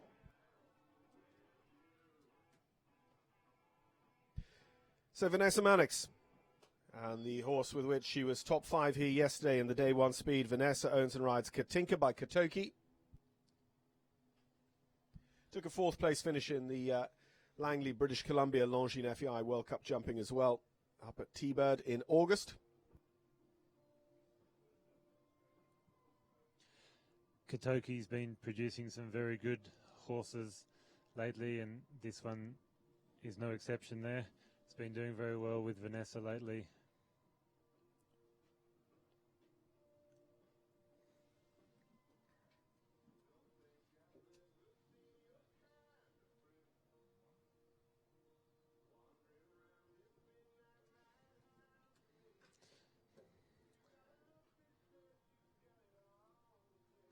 Unfortunately, the back rail of the ox in the middle of the combination, it looked to just look down a little bit and went a bit high and not out enough, but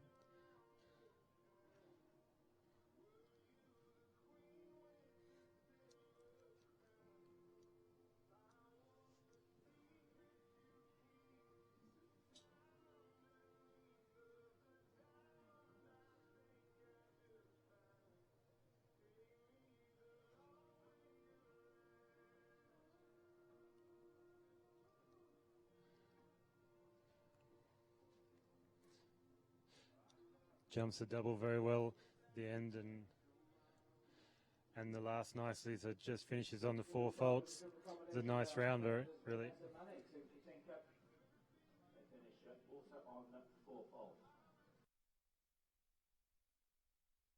Just always interesting. Went off the radar there, just looking up the stallion Kotoki.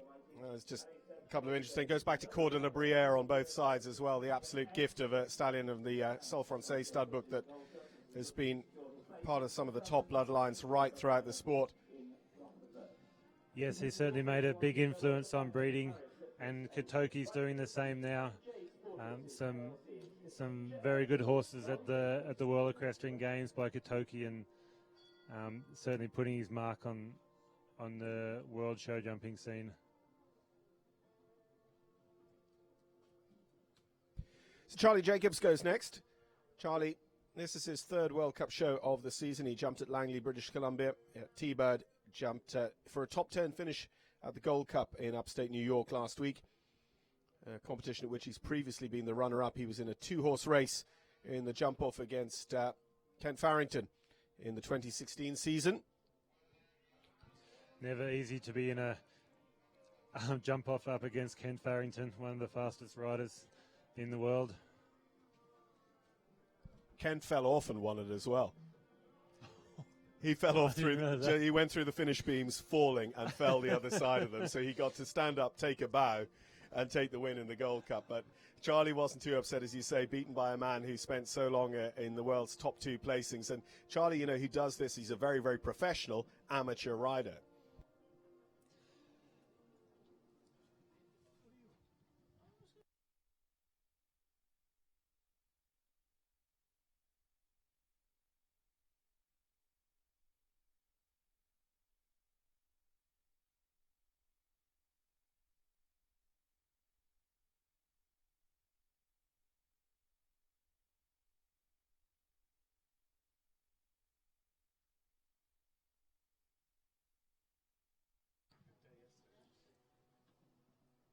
Did that stay up? I think he gave that a bit of a rub, but it's stayed up, and another great clear round there.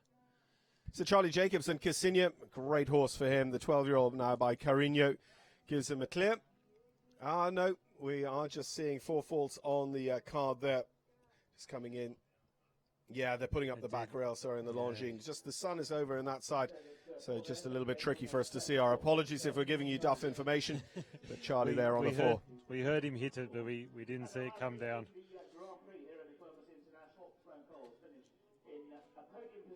Well, we maybe both want an invitation to the Palm Beach Masters Charlie show in February. That's next up on the Longines FEI World Cup jumping circuit in the East Coast after the winter break.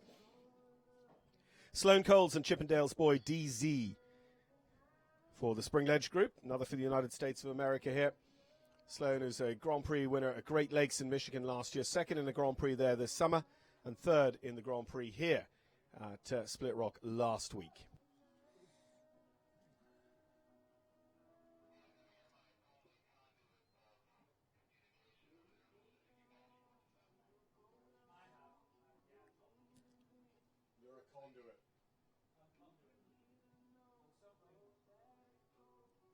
Yes, Sloane jumped a lovely round last week in the Grand Prix and was very quick in the jump off, and luckily enough for me, she unfortunately had the last fence down, because otherwise she would have won that. Unfortunately, the first part of the triple going, but like you were saying earlier on, Rowan, I mean, there's a super quality field here this weekend for World Cup, just showing the importance of North American League World Cup and also the trust people have in Derek, because this is the first time one of his shows has run World Cup, but they kind of know what they're getting into. Derek runs some very good shows, and yes, as you say, everyone knows that the footing is going to be great. We've got a top course builder here. We had a very good course builder, Anderson Lima, last weekend, and that makes a huge difference to all the horses and riders to jump some great tracks. And yeah, very high quality field this week. Yeah, I'm very glad you mentioned Anderson there. He's certainly one of the younger designers who's paid his dues. He's great to see him having the opportunity here to show the caliber of one of these British stuff. So Sloane Coles. Sloane is 4 for jumping, 1 for time as we go on to Todd Minikus. So, as we keep saying, you'll probably be fed up of us saying it, he's having a great national show, not a great international 2 weeks here at Split Rock. He's had some 1-2s in national classes. He's been pipped to the post for a couple of second places, but he has had no less than 6 wins here at Brave Horse over the last 10 days, but looking for his first international blue ribbon. Todd Minikus and Indy van der Roten taking up the Amalaya Investments Challenge. Yes, Todd is always a real winner. He pipped me yesterday. He was last to go in the national 140 and got ahead of me, which was a little bit annoying. But you can always, it's never over until Todd's jumped.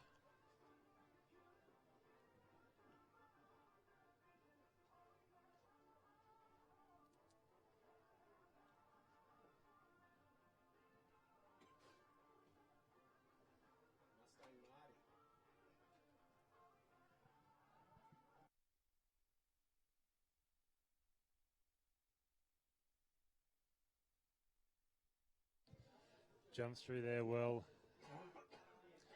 Keeps him active down to the Oxer after the combination. Gets a good shot round to 7. He's jumping well. Todd's keeping him under control here. Oh, just a little bit close maybe. Yeah, just catches the front rail there behind. So that puts him on 4, leaving 8 of them. And just showing what a good course Alan's built here. The rails, coming down at all different fences. Oh, a little bit long there for Todd coming into that double, but 16 in the end, 16. So a 16-fault round in all for Todd Minikus and Indy van der Roten for the United States of America. So as I say, and our host here at Split Rock, Brian Lookabill, is going to catch up with her.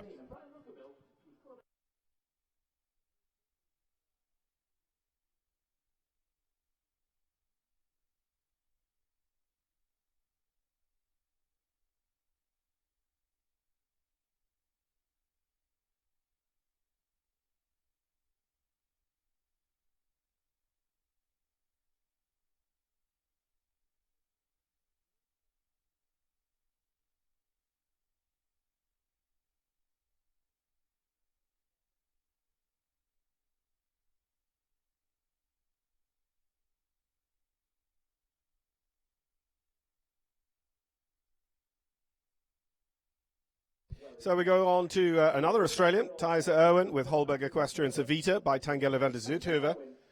Second week jumping here.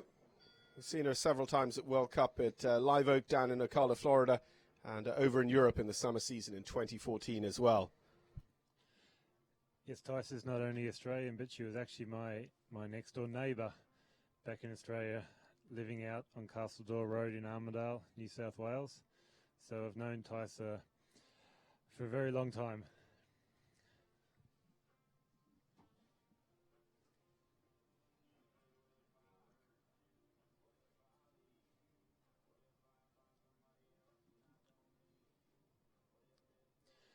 Thaisa's produced a couple of very nice horses over the last few years. A grey one, DeVille, that Laura Kraut bought from her last year, and now Victoria Gerringson's having some success with it. Unfortunately, an early rail there for Thaisa and Avita. We haven't seen that fence come down very often today, but no, but yet again, it's not the first time it's been down either. Like, you know, Alan has had a couple of spots on the course, maybe have been hot spots of faults, but by the same token, we're seeing plenty go down. One of the places we haven't seen a lot down is actually the skinny Longines plank. And again, you know, there's that Longines vertical as it was in the open jumpers. People really, really just respecting it, and I think that's helping it stay up more often than you might expect. yeah, I did think the plank might have a few faults when we walked the course, but it has jumped very well.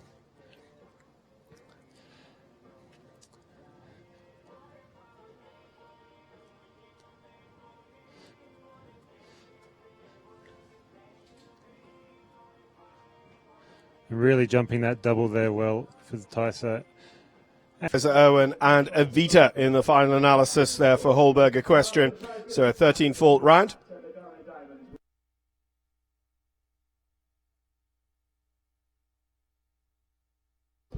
So Beezie qualified earlier on for the jump-off. Can she be the first to steer two of her rides into the jump-off in this Amalaya Investments competition? Beezie Madden with Abigail Wexner's Breitling LS by Quintero will go next.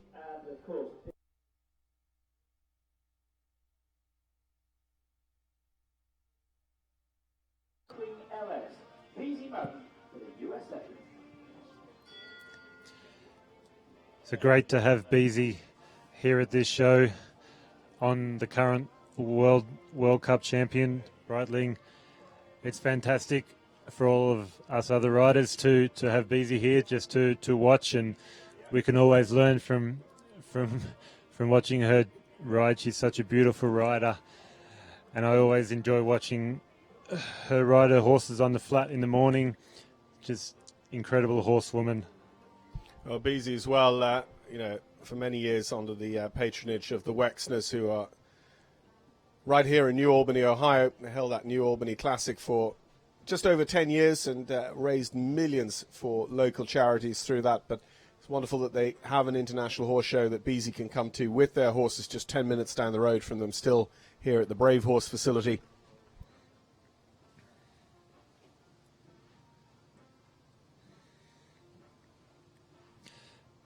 Beezie showing everyone how to jump down that line, giving the horse a lovely ride. Well, a little bit of a rub on the back rail, but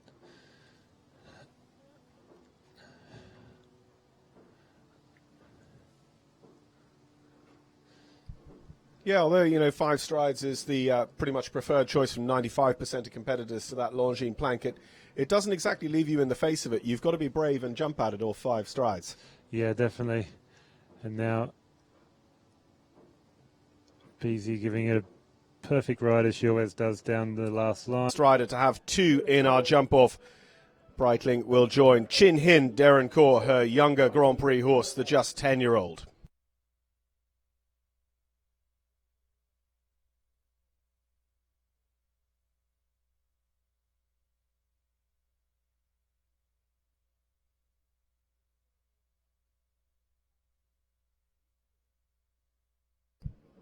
It's another winner from the Angelstone Tours this summer, the Grand Prix up there. Susan Horn of Canada was a runner-up in a Grand Prix at Bromont this year and has been on a podium here in Grand Prix action at Split Rock Jumping Tour across the earlier years. Susan with Kingsfield Farms Ballantor, my apologies, by Vincenzo.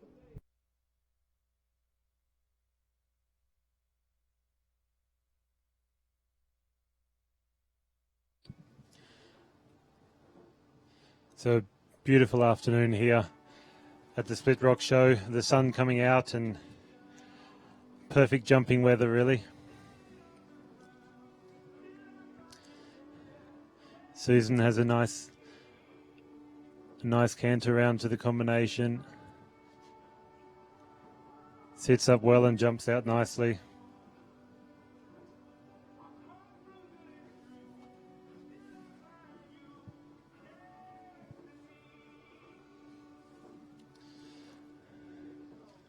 It's getting very, very serious here with John having the sunglasses on and the hat on and getting ready for the beach by the look of it. Well, the problem is I'm dangerously, whilst I'm dangerously Honda height for my weight, I am ironically 2 inches too tall for my hairline.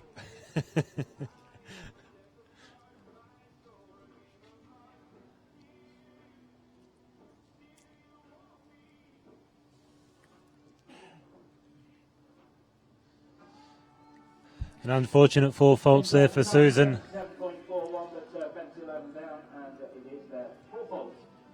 It's that bright green fence in the corner as well that cost Susan Horn those 4 faults on the final line with Ballantor. So Canada down the order. We've got USA, Australia and Mexico represented in our jump-off. 2 more nations that could join them are Ireland with Kevin Babington yet to come and Switzerland's Beat Mandley. But we go there via Andrew Wells with the Itasca groups. Primo Troy by Clinton. Split Rock Jumping Tour regular and an international class winner at Tryon. Andrew Wells having a cut at joining our jump-off field, which currently is 9 strong. Andrew's first horse jumped a lovely round, but with a unlucky 4 faults, so hopefully he can get this horse into the jump-off. Oh, I've spoken too early. Yeah, tears it at the very first. And, actually, a 60-horse jump-off, we expected a busy, or a 60-horse first round, we expected quite a busy day. And actually, Alan Wade has made it happen that we've only had a 1 in 5 conversion rate. We're sitting at about 20% coming back for the jump-off at the moment.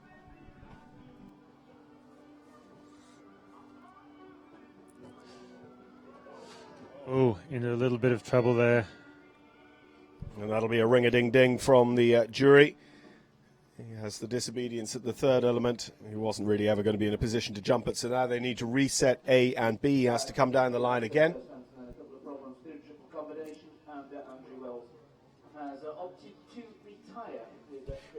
Just saying that Andrew's given the signal to the jury that horse just not jumping the way he expected after his warm-up. So he's going to retire and have another go another day.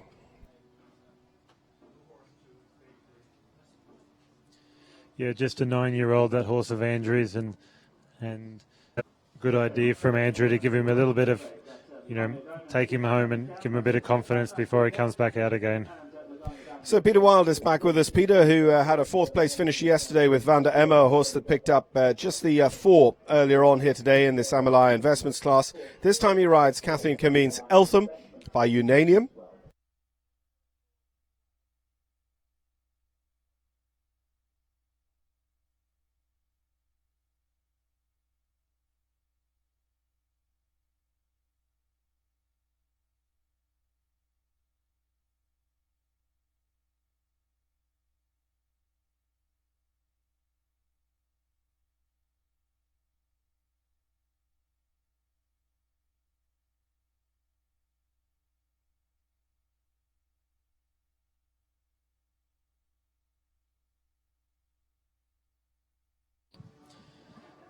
So Peter had a very good horse, Fine Sierra, who has won many World Cup qualifiers.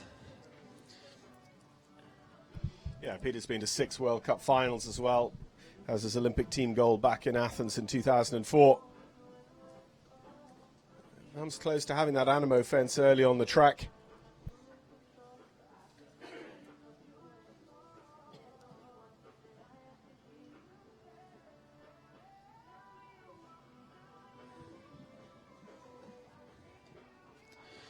Jumps through there nicely.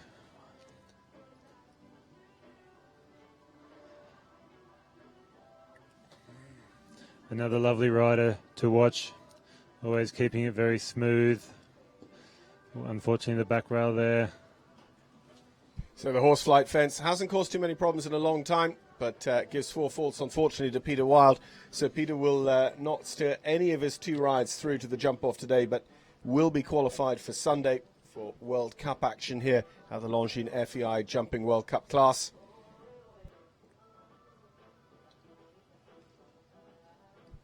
Our presenting sponsor on Sunday as well will be Lugano Diamonds. We thank Longines for their title sponsorship, but so important as well the presenting sponsors we have at each and every leg. The last time, and 1 inside the Longines double as well, so it's going to be 13 in all. 12 jumping, 1 for time for Peter Wild and Eltham.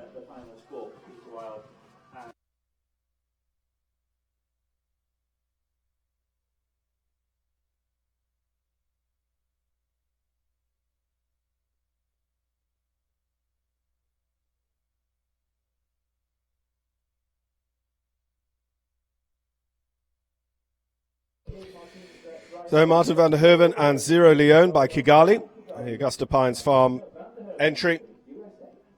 Martin, who jumped in the 5-star Saugerties Million a year ago.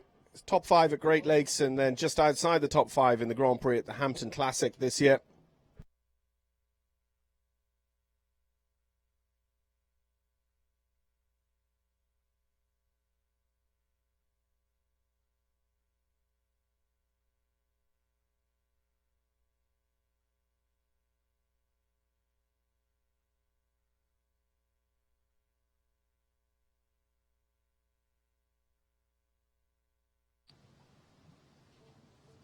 So Ali Wolff, Beezie Madden, Eugenio Garza, Nick Dello Joio, Katherine Strauss, Scott Keach, Molly Ash-Corley, Kristen Vanderveen, all in the jump-off, and a second one for Beezie Madden as our most recent qualifier. Martin hoping to join the jump-off there on a lovely big grey horse. It's a little rub going in, but just kind of kicks it out behind.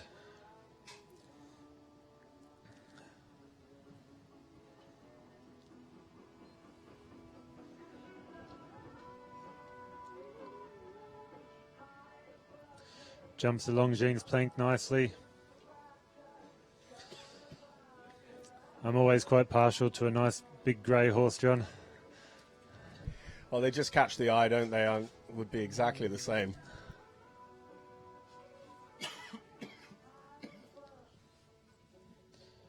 Jumps the Longines double very nicely. Unfortunately rolls the last down to finish on 8. So an 8-fault round there. Still 9 clears to hand in the Amalaya Investments competition. And just over half a dozen to come, 8 in fact still on our starting list here in the first round. So two rides per athlete if they wish in today's Amalaya Investments competition, looking for 40 riders to qualify through to Sunday.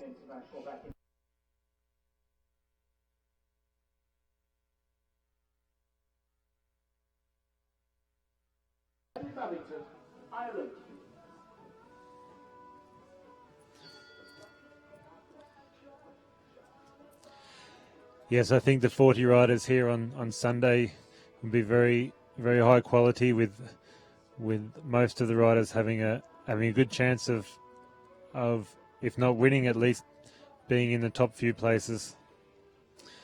And one of those will certainly be this man now, Kevin Babington, the winner yesterday.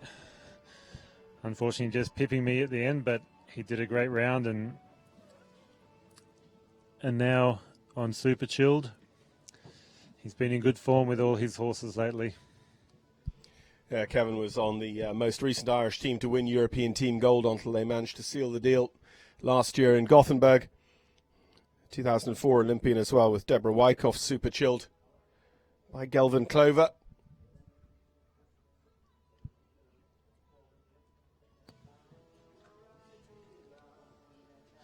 Well ridden by Kevin through there.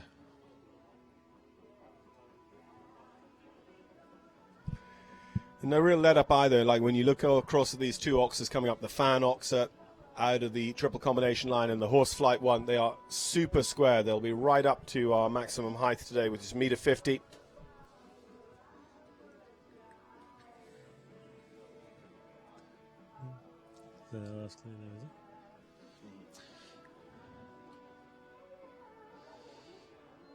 So Kevin just has to work down this last line. Oh, unfortunately, it gets a bit close there. So we still haven't seen a clear round since Beezie. So a 4-faulter there for Kevin Babington and Super Chilled, so he can't go through the international card here at Split Rock, having been yesterday's winner with Shorapur. You have to watch our jump off today from the sidelines, as Beezie Madden will have 2 through, 2 of 9 so far.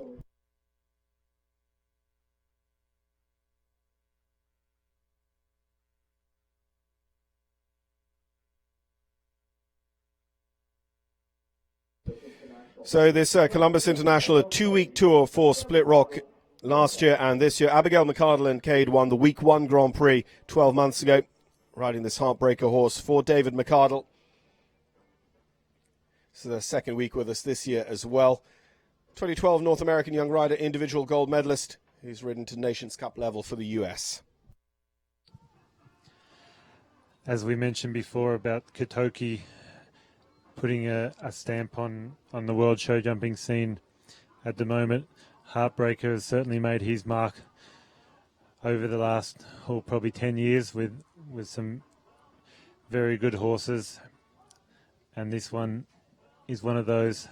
It's been a good winner for Abigail, and a real heartbreaker type, a very little energetic, bouncy ball. Interesting as well. I mean, a little bit like OBOS quality. You're seeing a lot of horses by Heartbreaker coming up and being sold as potential event horses as well.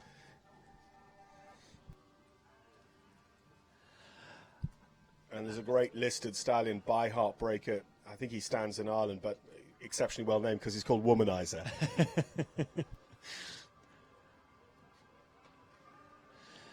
Okay, jumping super for Abigail. A real little trier of a horse.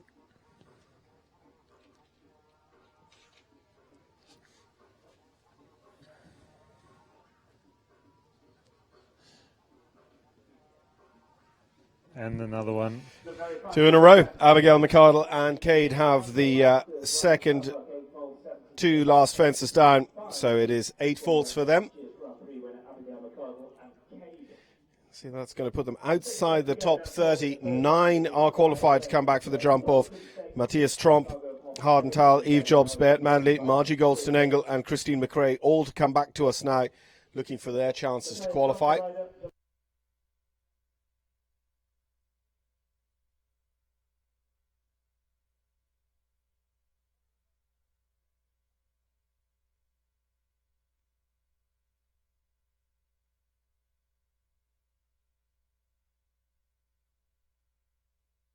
So Mattias Tromp, still jumping, eligible to jump in the under-25 ranks, has had a busy summer at Tryon, and just last week took third place in the Longines FEI Jumping World Cup of New York at the American Gold Cup.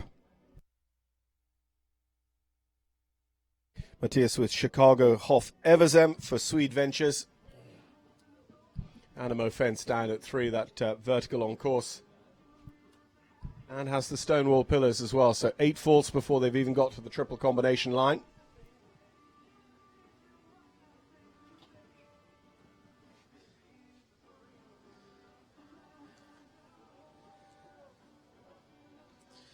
Yes, unfortunate, too early, and now seems to be jumping very well back on track.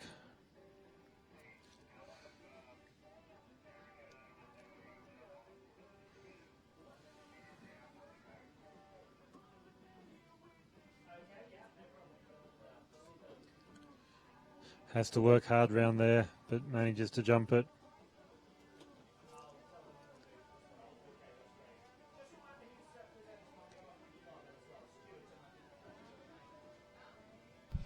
Trails the Longines vertical coming out of the double and the last as well. So 20 faults in all for Mattias Tromp at Chicago Hoff Eversem Z. That's for Chicago Hoff Eversem Z, and Mattias Tromp going over third at Old Salem.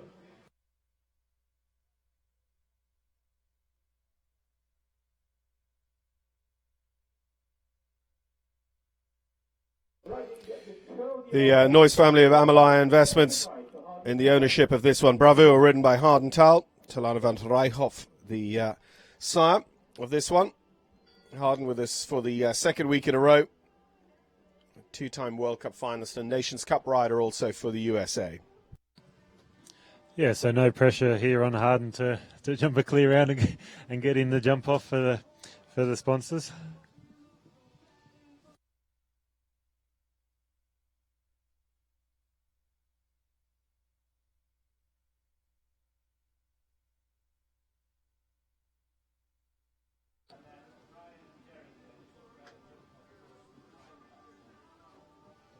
Stonewall pillars down early on the track, so still leaving us with just 9 clears at the moment as we get towards the end of the first round of jumping in this Amalaya Investments competition.